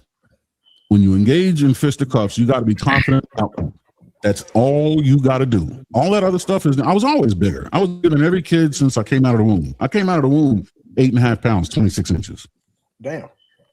Yeah. So it's not that. And I was always, self-assured. I was not like meager. I just was not interested. I was not among what was popular, right? I was precocious, we'll say. And I was interested in solving, my problem-solving skills were rooted in intellect. I was not interested in making this thing violent because for what? Yeah. Big Aaron, how much you said it cost to go to Valley Forge military school? It was 28.8 back then.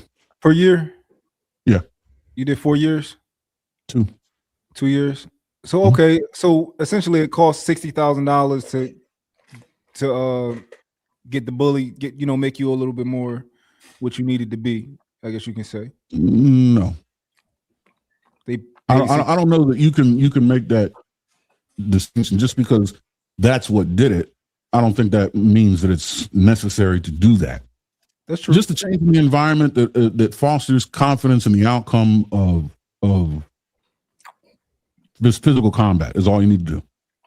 Yeah, and it's important to know Big Aaron didn't come back as a bully.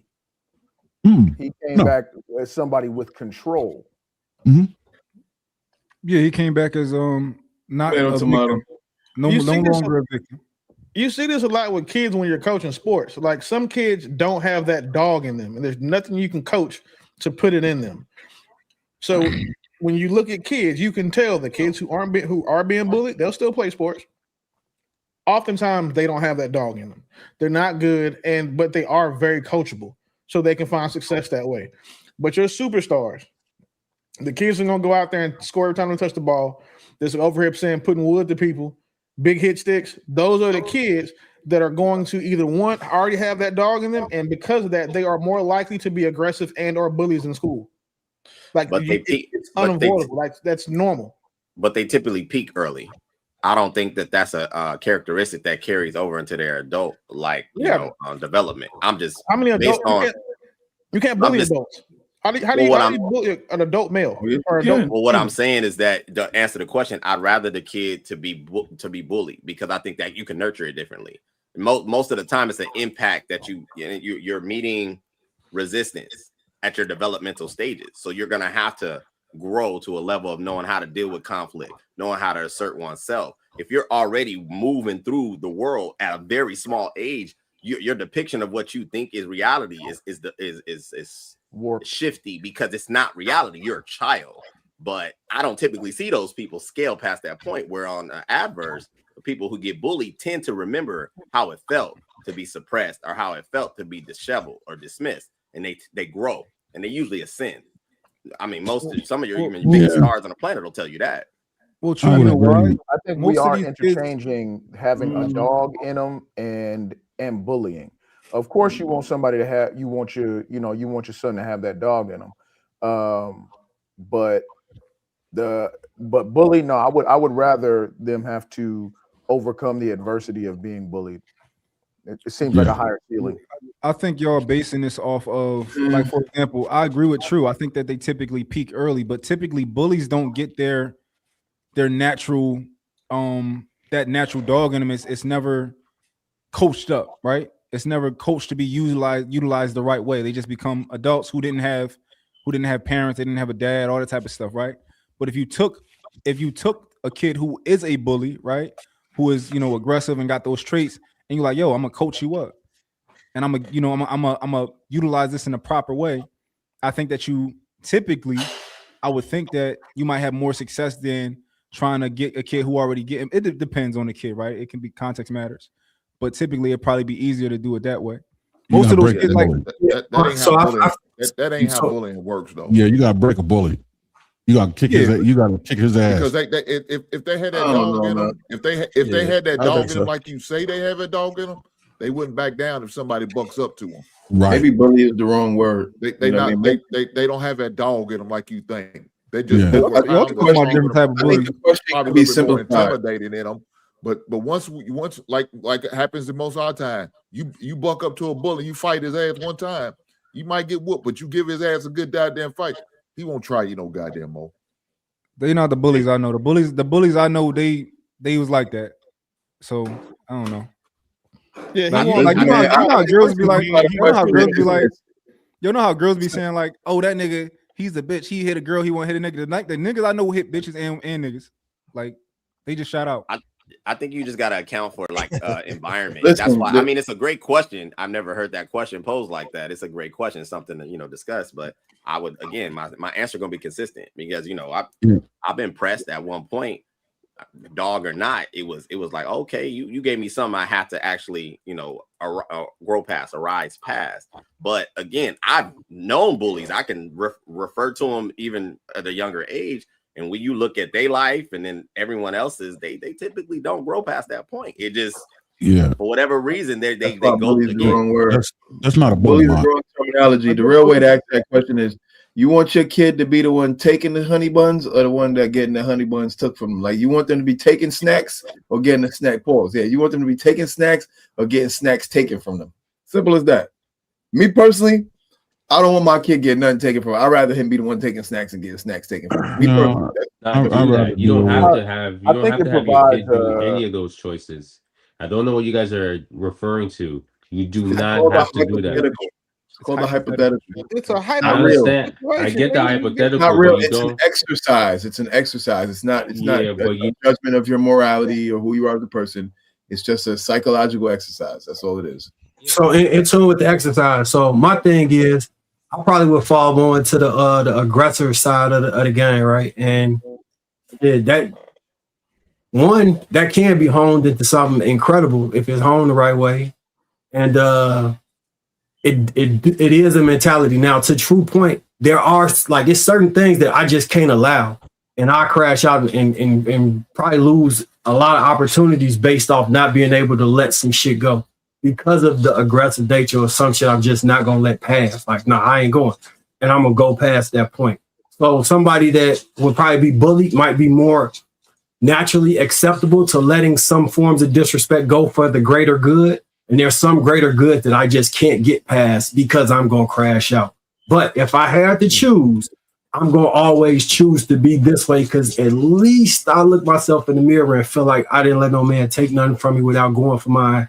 Or it was never a moment where I felt like somebody tried to steal my manhood or anything in my brain. That's how I view it. I'm not saying people get their manhood taken by getting bullied. I'm saying the way I view it when I look in the mirror was, I'm going to go for mine. You can tell the kids who get bullied to get hurt more because they remember that shit as adults.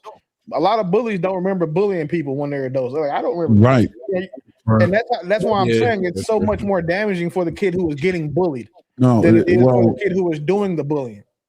Here's what you're talking about actually happened. There's a girl who did that on train. She ran up on this girl like, remember when you used to bully me? You made my life hell. She's like, I don't even remember you. Like, what are you talking about? I don't know you. Like, and then the girl they end up fighting in the subway station. Listen, have we asked the question? Have we asked the question? What creates a bully? You gotta understand if you would choose dealing with the bully first, you'll realize that what created the bully is something that you're going to have to break before rebuilding them. When you have someone that's being bullied, you simply build them. And when you do, you end up weaponizing them. You have to break with someone that's being bullied too. You have to break you them don't. being soft, scary, non-confrontational, and being a victim. That's nothing you have to break. That is all build absolutely territory. have to break. That's why you have to go to a boys don't have fathers.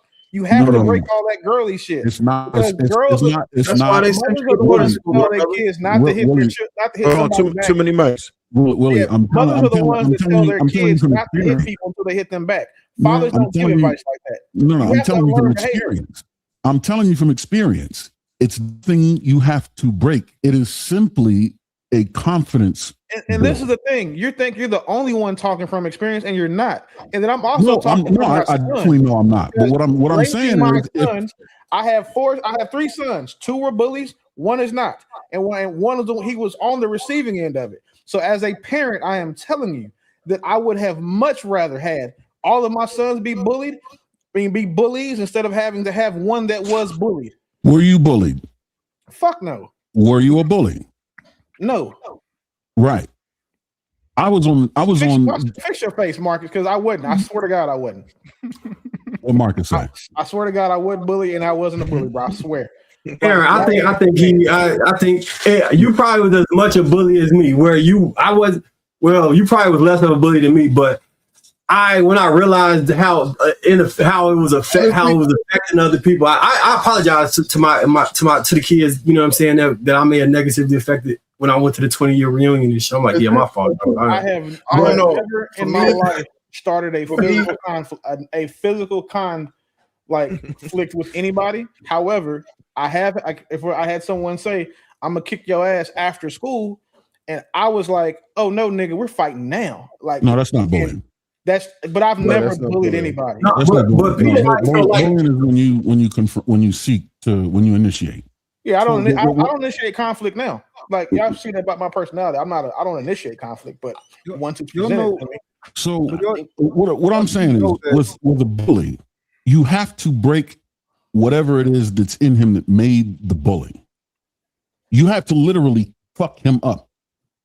You don't have to fuck up the kid that is being bullied. You train him. You don't kick his ass.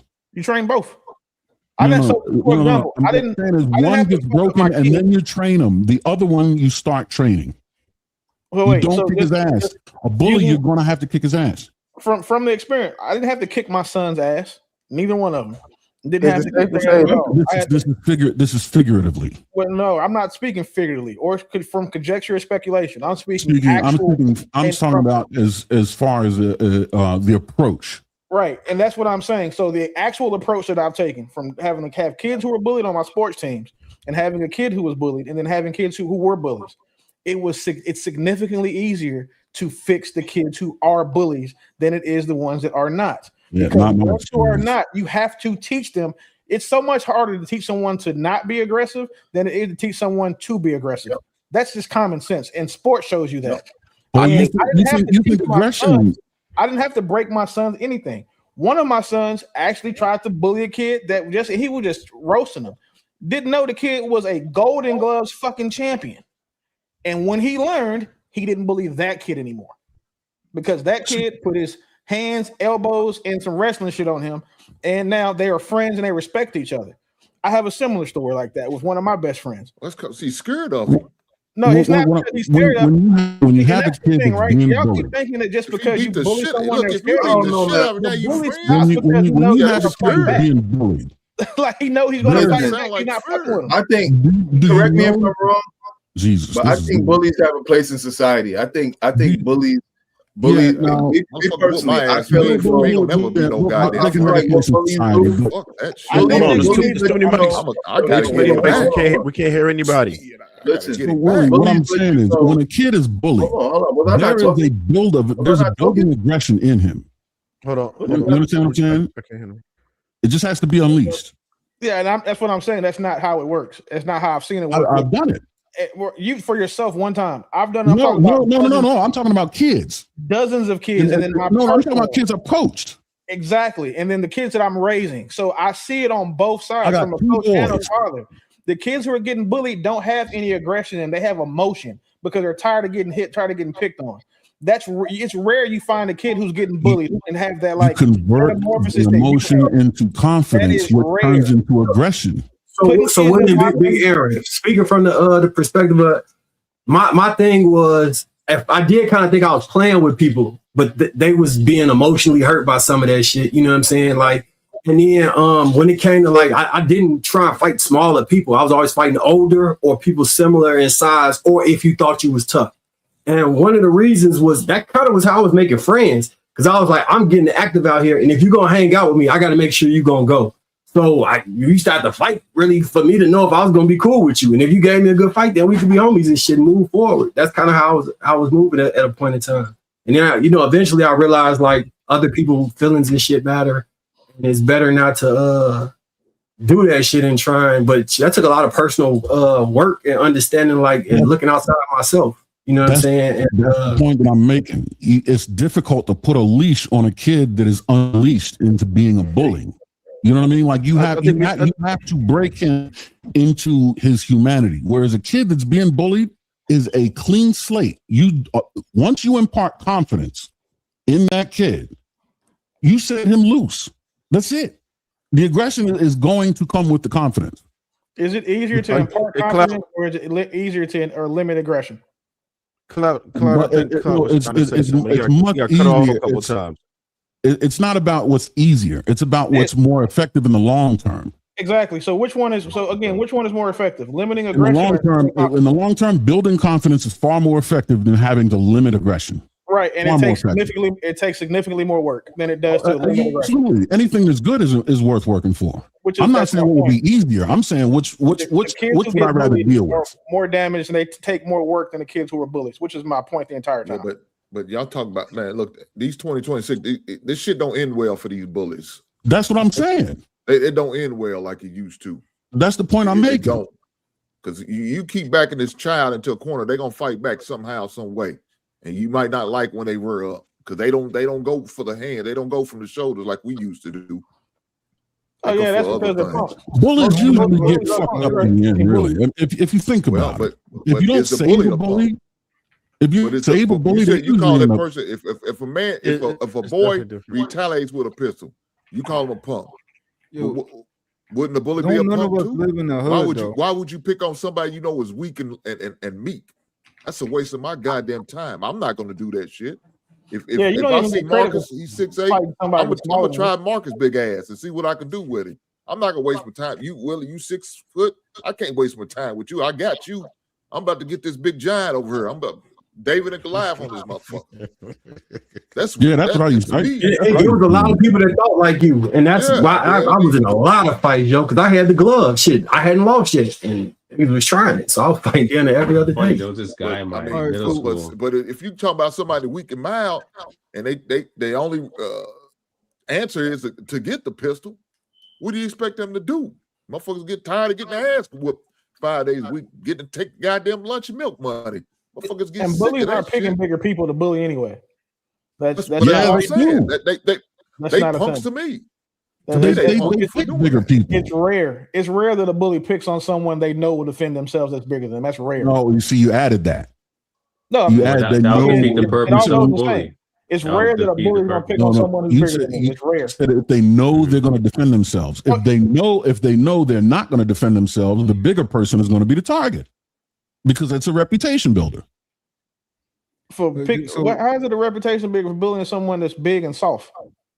If no one knows the person is non-confrontational and you're a bully and you go and make an example of that person, you've built a reputation on the fact that people assume the big person is capable. When you yourself know they're non-confrontational, you're taking advantage of something that is not easily identifiable in the person. And who would still think that someone is capable after they've been bullied and they're big? Nobody. Say again? No.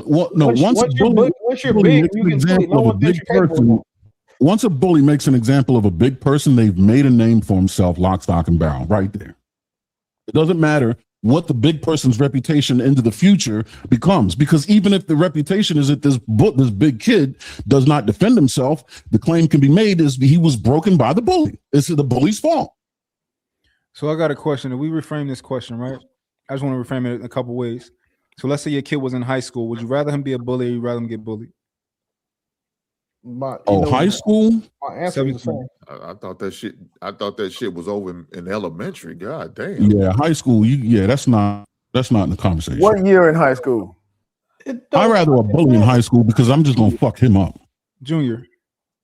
Yeah, hell no. You still getting bullied as a junior? No, then I'd rather have a bully just because he's gonna get his ass kicked. That's just coming out of him. I don't know, man. I think I'm gonna always choose the redemption situation because it should have been over by elementary. We add these caveats to make it seem as if it is finite, that the person will always be under the thumb. To Aaron's point, it is more effective to build up.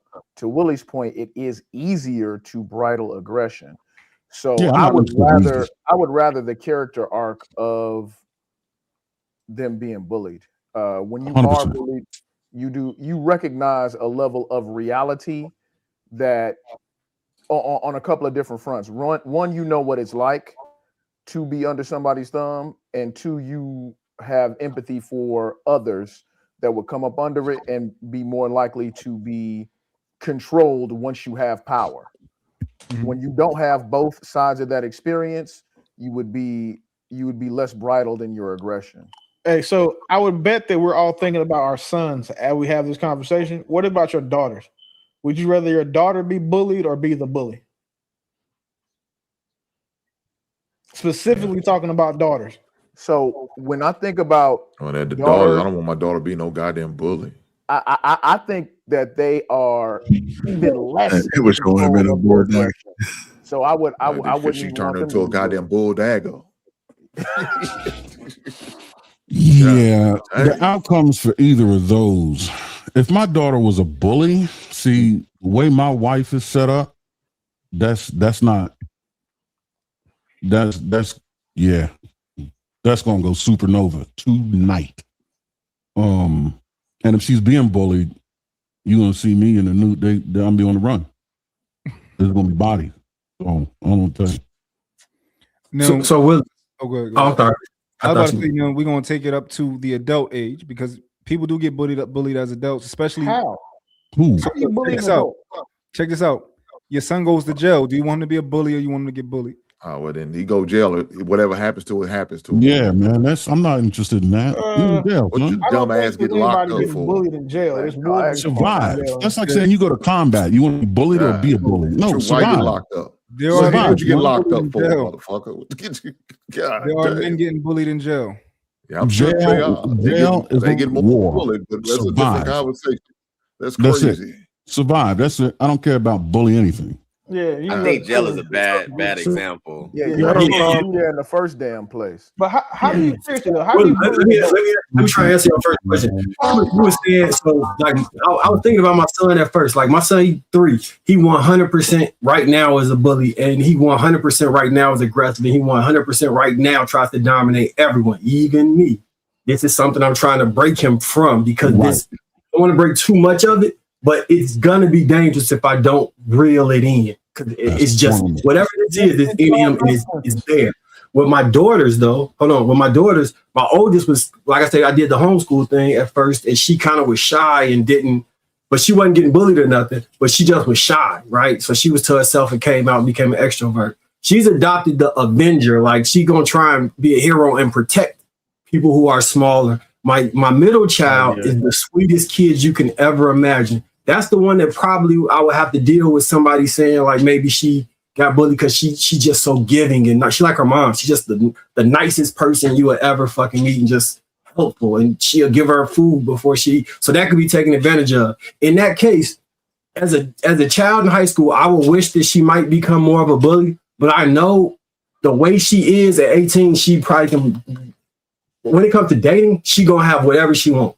That's the perfect archetype for a wife right there. My middle child, like the very perfect. Like you can't get more perfect than that as far as somebody dating and being in a relationship. So it depends on what I'm asking. If they're gonna be independent for their whole life and be single, then yeah, I want them to be bullies. If they're gonna have to become interdependent and marry a man, then I don't want them to be bullies at all. Man, it's adults and men and women getting bullied in their friendships. Yeah, well, that's a women. problem, though. That's a Especially problem. women. That's not a friendship. Shut you on, man. That's a problem. Yo, maybe y'all don't know about female friendships. I know about female friendships. Do they got a man? A woman will be friends with a girl who they hate. They in competition with her the entire time. They'll hate her. Do they got a man? That's real. No, most of these bitches Are they Don't in a relationship? don't even matter half the time. It don't even Are they matter. in a relationship? Let's take both. Give me your rationale behind both. Because if they're in a relationship and her man, our husband, is seeing that going on and he's still allowing that to happen, he ain't saying shit to her, he's doing a disservice to that woman. Well, I have just real quick. Why do people keep saying folks get bullied on their jobs? How the fuck are you bullied at work?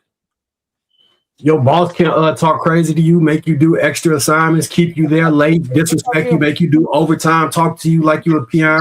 But like bosses don't have to respect people a lot of times. And some people will look at their job and getting paid as the ability for that person to do pretty much anything they want to you without standing up for yourself. It happens all the time. That's not getting bullied, though. That's just getting disrespected. Like, but bully, you can't. Yeah, but that falls under the umbrella of bullying, though. Will. Like one yeah, because there's a whole they still talk to me. Like I treated them well, so they fuck with me to this day. You know what I'm saying? I'm like proud of that shit. So I mean, getting bullied their ass. That's one of the Aaron's like in Aaron and my situation, like our examples. Give us that same example because there's no physical violence. There's no where is that? How in the fuck is that? The bullying? psychological and mental bullying. There's a whole category. People get brought up on charges and sued for workplace bullying. It's a whole category. That was harassment. No, workplace bullying is a thing. Real talk. Like you'll have to take training programs and all that shit. If you're management, for sure, workplace bullying is a real thing. People get and even harassment is a form of bullying, though. Will. No, well, can be. Harassing and bullying are two different things. But bullying, there's specific workplace. Can you bully without harassing? You can harass without bullying. How can you do that? How can you do that? Yeah, I don't know, bro. I don't know. Bully without harassing? Yeah. Can you bully somebody? But I think you can harass without bullying. Blackmails. No, yeah, but you need the harassment to be able to bully. No, you don't. In order for you to disturb my peace, because most bullies, they're not just coming up to you, punching you in the face. They're making fun of you. They're antagonizing you. They're trying to get you off your square. Like, you know what I'm saying? That's what they do first. And then they go into physical violence because they figure you don't really want to do nothing. So then, they do that. But you need the antagonizing part first. No, you don't. Straight like that's right, man. Y'all bullied him last week. Did it straight like that? Last Tuesday bullied you. you blackmail allows you to bully without harassment. Because you're leaving it the other person's hands. They can show 100 dance videos. That don't mean I that. need y'all to understand, like, y'all fucking labor laws and like workplace rights and protections, because the shit y'all talking about just seems like you niggas just being ignorant victims, especially in the workplace part, not the school piece. That's different. But everything White said, there is a labor law, there is a workplace protection against everything he just said. But even if it's one time, it's still a form of bullying, though, Will. Even if they do it one time and I say, fuck y'all, I'm gone, I'm quitting.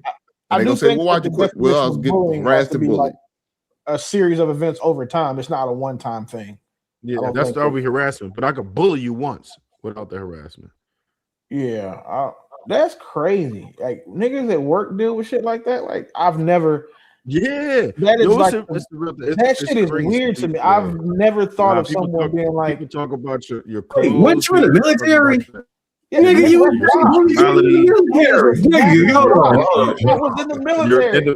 Listen, nigga, you got bullied in the military. You told us about it. Yeah, y'all, Willie, you know they did. Y'all had to raise up the yellow card and every goddamn thing. Pull the cards out your pocket. Real quick, champ. I didn't have that yellow card shit when I went through boot camp. So you tried to fuck out of me. And then no, Willie, don't you remember when you told us about dude that you wanted to fight? Civilians. I'm talking about civilians going to work at these 9 to 5 corporate cubicle ass jobs. I got a serious question. Have we ever bullied anybody at the water cooler? Hell yeah, you bullied at the water cooler. Bullied straight like that last week. I got a serious question. Bullied straight like that in his goddamn dance video last week. A little bit. Bully him. This is the question. This is the question. Have you seen or have we bullied anybody on the panels that y'all have seen on YouTube, or have you seen somebody bully somebody? Absolutely, all the fucking time. I've seen people get bullied, but I don't straight like that. Speak up, man. They ain't got to silence you. No, who got bullied on the panel? Speak up straight like that. Who? Well, to be fair, the only person that's been technically bullied on the panel was when artificial intellectual was going off on him. She be trying to bully him. Oh, well, damn. Damn. But see, No, y'all and wanna she ain't vote. trying. Now, And hold she on, ain't trying to Willie. punch me in the face either. That's not both of bullying us. because Mont likes it. Like Monk's into that kinky shit like that. He like that shit. She bully both of us, Willie. We both was I don't Yo, think she JR, I bullied keep me. trying to tell you to bring me on when she's on, bruh. Like, she funny, bro. Like, that girl funny. Nah, straight. She gonna eat you alive. Yeah, you come No, up, she you won't. on the panel with her, she gonna kill you because you can't Nope. defend yourself. Nobody, no, but nobody can kill me You though. gonna get bullied by the I've been men and the called, women. You gonna yo, get bullied. Willie. Hold on, one second, Willie. I need Willie. I want to tell Willie this specifically, right? Nobody, not one of you dudes there can do anything to bully me. It sounds good. Okay. There's no way that chick could come on this panel and bully me because y'all have said the most outrageous. I mean, where he left, but Cloud called me like I didn't shower, bro. He said you was Nah, unkept. straight like that. Straight like that. You would pander too much. You would pander too much to intellectual because you lit up when you even brought up her name right now. So we know. The only reason, the reason why I want her on is because Trey. The only reason why I want to talk to her is I want to ask her 2 questions, and after that, I don't care what she says. The only 2 questions I want to ask her is. I don't think y'all factoring in that she's Jamaican and he's Jamaican. I'm Jamaican, yeah. So I know what she's talking about. So y'all gonna speak in y'all native tongue? Well, you gonna let 2 Martys loose on the panel? We in trouble. God damn, that's crazy. Straight, where you come back straight like that? Don't feel bullied. Come on back. Oh man, my bad. Straight like that. I cut you off. Go ahead, man. I think she got gas. But Straight, I think the problem is you have a certain level of delusion that we've all already realized that we have. But we kind of have bullied you a little bit. You just don't think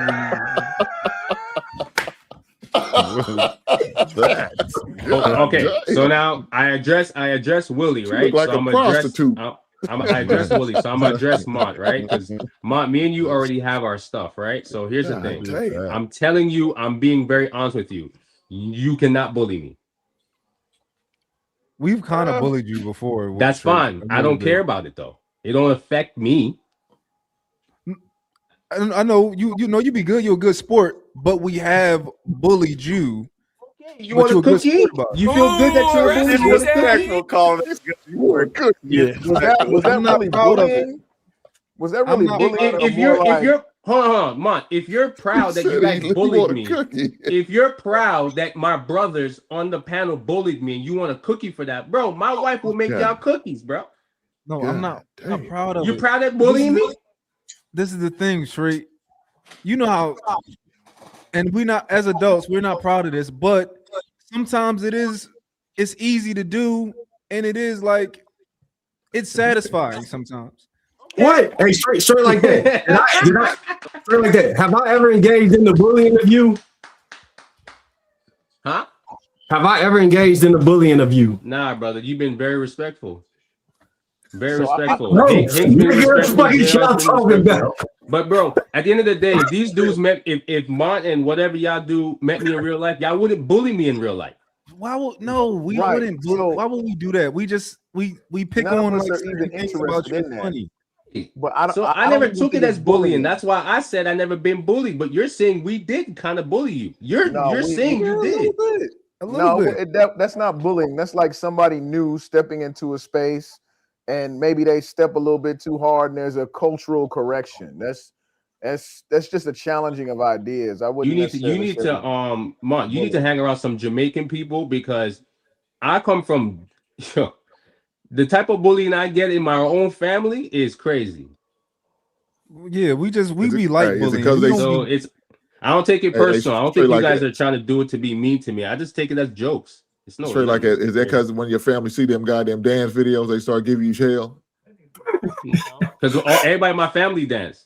Was he bullying in the first couple months? Bring up this dance Hank video. What the hell? bullied me too. Hank trying to bully me. You need to stop this shit. Hank's a bully. Let me get this man some tissue. He bully me sometimes. He bully straight sometimes. Are we accepting the fact that adults can be bullied? I just want to know that I need to make sure I move through life understanding that adults can be bullied. Is it possible? Yeah. All right. Man, how do we go from Jada to bullying? This is crazy. Because Jada's bullying Will. Jada bullying Will. No, the reason that I did ask that, she's the biggest bully. Probably harassing him too. no, I did ask it for a specific reason. Though I wanted to create the when I asked y'all like, would y'all prefer your kid be the bully or get bullied? Because I think in this scenario, would we respect Will more if he wasn't on the other side of this?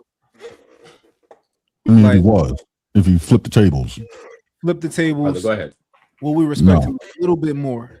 No, I think we would respect Will more if he'd have slapped Jada instead of Chris Rock. No disrespect, but I think that he would have probably took less.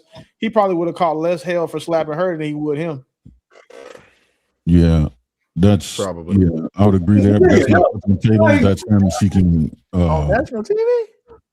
He'd be justified. Well, even okay. Conspiracy theory time, right? Since you niggas like to do it, let me try one. Just saying, we already know about the August Alsina shit. We already know about all the other shit she's been doing. If it just came to a head, like he had won the award, and then she tried to come up there, and then he slapped her ass.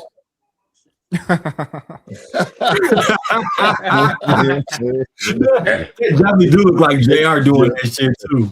And he got on black Air Forces. JR, is that AR or is that a video of a nigga that look like you? You gotta walk on him. You gotta walk on him, JR. That's AI. God damn. Hey, well, not the Lapeef sweatshirt on too. I wasn't expecting that, big dog. But fair. But seriously, if he had slapped Jada, he got canceled for slapping Chris Rock. I mean, I don't think that it would have been any worse if he slapped her, because a lot more people think he should slap her than think that he should have slapped Chris Rock. No.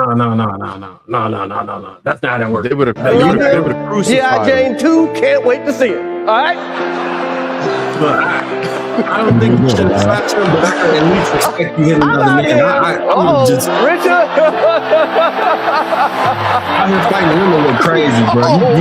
You get zero respect fighting women. I don't care. That shit is fighting women is super L. Like, nigga, you out here fighting women? Fighting women or hitting a woman? They're not fighting. He like hit her. fighting babies. Like, you fighting babies, nigga? Like, the fuck? No man should have to fight a woman. And what, you gotta be specific. We talking about fighting a woman or hitting a woman? He talking about getting that old Sean Connery. That's what he's talking about. Nigga, both. Like, why is that like here? Sean Connery was on record the saying, same shit. For what? He talking about hitting with that old Ronald Reagan. Yeah, There's only two Tina Turner circumstances. acting out of line. Yeah, there's only two circumstances I would put my hands on a woman. Two. If she's the clear and present threat to me or causing harm to my child. Yes. I'll pull your fucking head off. What if she spit on you? No, when you say threat, that's most of our lists. That's it. For me, anything outside of that, what if she spit on you? Even my wife. Even my wife. If a woman tries to attack my wife, good luck, bitch. I mean, you know what I mean? Like, you have at it. So what? Big Aaron. That's Big on my Aaron. list too. If a woman she tries to spit on you, what are you doing? Me. That's what? If she tries to, that's not how that's gonna go. If she tries to spit on you, what are you gonna do? Pull her head off her shoulders. That's assault. That's the same. That's what are you talking about? I don't know what you might. She might have real estate in Virginia, man. I'm not. No, come on. So that's what we're trying to figure out, right? Because when you say threat, right, we can take that different ways. Like a realistic threat to your life, or just somebody who's crossed the boundary and you have the right now to put your hands back on them. No, it doesn't have to be a threat to my life. You're exacting violence against me. You're going to be neutralized as a threat.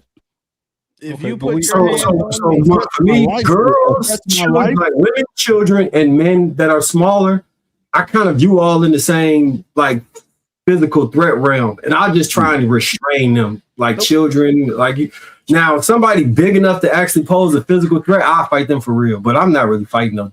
No, Now, if I women, see the threat to children, my or life, smaller there's men, caliber for like that. much smaller men. I'm not above a good mush. You cross some boundary, you can get open-handed mush straight across the room. Like If a woman smacks me, it's back pocket time. So this is my question for you, Emoy. This is my question for you, Emoy. So if a man, you said smaller men and women, you kind of put in the same category. If a Like smaller I'm talking man- about like men that if you only come up to this part of my chest, I'm not about to fight you. Hold on, White. I'm 6 foot, bro. So that means you will fight me? No, that's about 13 inches from it. Yeah, that's more Pause. 6 foot right there. How much you weigh? Like 260, 270? What you weigh? Like 270? 250. Damn. Yeah, I'll fight you. All right, but look, and White, this You're is just on the threshold. Like you right there on the threshold. White, that's the thing. If a woman walked up to you, right, and she just gave you a little smack on the face, right, and kept just like fuck bitch ass nigga, get out my way, right? She kept walking. Little slap, it don't hurt.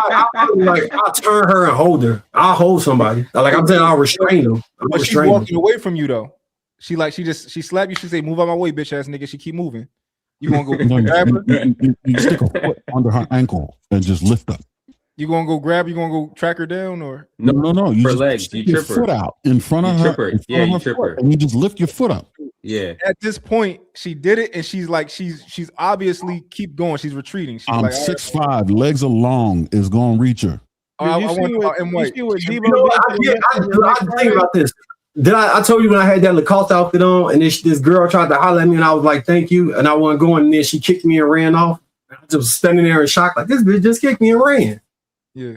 And my thought wasn't to chase her down and fight her. It was like this bitch really just hit me. All right, so we'll just answer this question. Girl walking by, slap you in the face real quick, but it's soft, very soft. She said, "Get out my way, bitch ass nigga. Keep moving." You turn Like, around. what the fuck did you just do? I'd be so surprised. I don't think I could react to that. I think get out my way, bitch ass nigga is worse than the slap. Wait, am I single or married? She gonna have to jump to hit me in the face, probably. Like that shit just don't seem like. Let's say she's Is she cute? 5'11", so she can reach up. Oh, yeah, I'm getting a number. All right. So M White, you saying you just gonna let her go? It ain't that deep. She's not a threat. You gonna let her go? If she's standing there, I'm gonna restrain her. But if she like hit me and try and run off, I'm gonna let the bitch run off. All I'm right, gonna keep it. let's say it's a man. Now let's say it's a small man. Small man. He walking by you. He whatever you depicted as somebody who not a threat. He said he smacked you in the face real quick. Bitch ass nigga, get out my way. Keep walking. Stuffing them in a mailbox. What do you I do might now? fight. Yeah, I might beat him up. Yeah. I just wanted to see if it was the same or not. So okay, we making It's not the same. I'm clear on. It's levels to this shit. Like children and women, small men that are a threat. You know what I'm saying? Like the threshold is higher. Let me put it like that. There's a much higher threshold because if a woman is over my child, hurting them, yeah, I'll fuck like her up. You know what I'm saying? Trying to hurt my child, like Aaron was saying. Like you know what I'm saying? Or restrain and get it out. Same with a child. If I catch a child drilling on my child, like punch him in the face, and I can stop, I'm gonna grab the child and you know what I'm saying, hold him and stop this shit from happening. Roof his ass. Ideally, apples to apples, I'm not kicking it off with no children, with no woman, and no real small man. I'm not looking at that as mutual combat, is what I'm saying. It's like an escalation. Like what I don't know. I just don't see it that way. I could be wrong, but that's just how I view shit. I'm gonna keep it sleeve. Hey, ladies, y'all better try a nigga to think like M White before you try a nigga to think like Big Aaron, cause Yeah, if you ball up your fist and you try and back me, listen, because there's nothing to stop you. Women, you're intelligent and you're motivated. There's nothing to stop you from moving to a weapon. Like especially if I can't like get out of there without landing one on me. Now, if I can get out of there without you landing one, I'm gonna keep my eyes on you and I'm gonna create distance, right? But if we like in a corner or like on a bus or an elevator or something and you engage, well, let's dance. you put your hands on me, you put your hands on my woman, you put your hands on my child or someone I'm with, you have the full range of physical response that you are liable to get from me. So, yeah, you put your hands on my child, your fucking genetic memories getting erased from the planet. Yeah, I don't believe in that don't hit girl shit. If a bitch hit me, she getting hit back. That's just default. Yeah. I'm not letting none of that shit slide. The bitch was 5'2" before she hit me, so she should have thought about that shit then. I'm not giving her no pass. Small children, cool. Old people, like if they like 80, 90, maybe, but 79 and down, I'll push their ass over too. Like nobody, I don't have sympathy for people who physically assault someone and because the same way if someone physically assaulted you in white, I wouldn't feel like, oh, you shouldn't do nothing back. Like you can't control how someone responds when they've been hit, and to try to control a judge or limit somebody, I'll never do that. So, And Willie, I say this as this is rationally what I think and what I want to happen. Now, if I turn red and can't really tell what I'm doing, who knows what the fuck happened. But that's my plan, is to, not to engage with people in those fields. Yeah. But I also can black out, and anything could fucking happen at that point. Let's say you sit in a booth at a restaurant and a woman comes with the beer bottle over the top, a southbound beer bottle to the north side of your head. Does she still have the handle in her hand? She grabbed it. She's grabbed the neck. And so after she grabbed the bottle, does she have the handle in her hand? That's really important before I answer this. Does she still have the handle, the broken bottle in her hand? Yeah. There's a thing called the Mozambique drill that people who shoot a lot like to run. And it's when you put 2 to the chest, 1 to the head. It would be a real life application of those drills because you have a weapon in your hand. Right. And there you go. Sharp pointed object. Legally, you're within 21 feet of me. I can assume that you intend to end my life. So before you do, you will just, hey, this nigga really has been to the gun range a lot. Because the fuck are you talking about? Which is why balled up fists equal back pocket time, to prevent you from going to that place. Because when you go there, it'll be the last place you go. Yeah. So I think that women, like random women, for whatever reason, society has taught them that they deserve the privileges and benefits of the women that we're with, right? So I know my woman, I'll never hit my woman. Even if she hits me, I'll leave her, all that type. Like, I think that's a privilege that I extend to you because of you're with me. So if you want to get all crazy and try to fight me, I'll just restrain you. Even though I know that I can hit you, I'll restrain you, I'll grab you, do all that type of stuff. But a random woman on the street, they think that they deserve that same amount of privilege and like that I should remove my right to hit you back, right? And I think that's a misconception. I think in white, I think you perpetuate that. I think you perpetuate that with the, but I don't think we should extend that privilege to unless we want to. That's fair enough. I'm not gonna say it like I'm not one of these. Oh yeah, I treat everybody equal. I'm biased as fuck. I have clear biases. I accept them, I understand them, and I have logic for me behind why I think that way. I don't view a lot of people as threats, and I assess threats actively all day. Like if I'm in the rooms, I identify who I think might be a problem. That's just how my mind works. And when I look at children and women, I skip over them. Like it just, I'm not looking at them like, yeah, I might have to let me see what's to this. None of that shit factors in my head. And maybe my threshold is different because I'm actively trying to be a empathetic person. I worked hard to become that way. So that might have something to do with it. It's a whole lot of shit that could be factoring into it. I'm not. Area. You say what? I said I definitely lack in that area. No, and what? Yeah, so is this like I'm trying? Like it's work to get to this point. Why violence ain't every step of the point? You know what I'm saying? Like I used to be. Is this new? Is this new for you, or you always had this idea that I don't hit women? I never hit no women, but it never really was a thought to me about like, you know what I'm saying? I think I always kind of didn't want to hit women, but before I probably had piece anybody up if it got to that point. Like through the work, yeah. Okay. Yeah, yeah. So, and this ain't a perfect isolate. This is ideally what I would like to do. If you catch me in a scenario and the right circumstances happen, anything liable to happen. You know what I'm saying? But ideally, this is how I want to move. This is in a clear mind. This is what I think. You know what I'm saying? I'm not saying, in a clear mind, this is what I think. I don't view a lot of shit as a threat. In an ideal situation, if someone is going to escalate something to where it's an act of violence, I would prefer that they make it, they just meet the deadly force triangle. I don't want to have a prolonged altercation about nothing. So I prefer the big Aaron bottle over the head with the, the neck part, because now I have a permanent solution that I can deploy or deploy. I have a cordless hole puncher. Yeah, I'm all about simplifying the checklist because in the moment you don't have time to be. Yeah, there's because you don't have time. Like most civilians, like even most trained people, they don't necessarily want to have to take the time to assess a threat and determine where it is. But if you come at me with something that I know can take my life, then there is no more threat to assess. So again, this cord puncher gets deployed, application of violence, I'm saying, is then, ensues. But what I will tell anybody is the only woman that you should not put your hands on unless you have security cameras and she is actively trying to kill you is a woman that you're in a relationship with, have been in a relationship with, or you're related to, because that's not assault now, that's domestic violence. And the burden of proof for a domestic violence conviction is infinitely lower than the burden of proof for an assault conviction. So, in an assault conviction, you don't lose rights. A domestic violence conviction, you can lose a lot of your rights. So I just want to make sure you put that out there. Interesting. All right, y'all, we're gonna go ahead and close this one out. Real quick, JR. I want people, because Aaron said earlier that Will Smith was from Winfield, but I want people to understand, if you're not from the Philadelphia area, how close Winfield is to West Philly.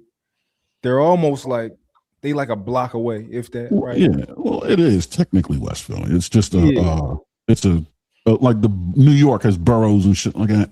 Yeah, but I know like somebody got neighborhood. Yeah, it might. So is he a good representation of Philly? No. Yes and no. Philadelphia, like a Philadelphian, no. But it's a good representation of how diverse Philadelphia is. But he does not have the grit that Philadelphians are known for having. Like Eagles fans are bullies in away stadiums, right? It's not that. I think I know my answer and why it's different. But Mont, what you think? About what? Is Will a good representation of Philly? Will Smith? Yeah. No. Wow.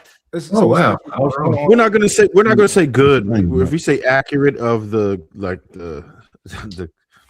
if it's, he's not like your typical Philadelphian person. If we'll say that. Not how you normally see Philadelphia. Come on. But there's a lot of Philadelphian suburbs, right? You got like your Westchester, your King of Prussia, you got your Upper Darby's and all of that. So it's just one of them type of things where Delaware Bucks, Montgomery County. What's that? Is Gilly more of a representation? Yeah. No, that nigga was popping ass in the Ludacris commercial, so you better not say that with him. This is the thing, right? Will Smith. If you didn't know Will Smith, if you saw Will Smith, you wouldn't know he was from Philly. If you nothing about him telling him from Philly. Gilly is Philly to his core. Everything about Gilly, the way he talked, the way he walked, like the people that he hang with, like it's so popping ass is.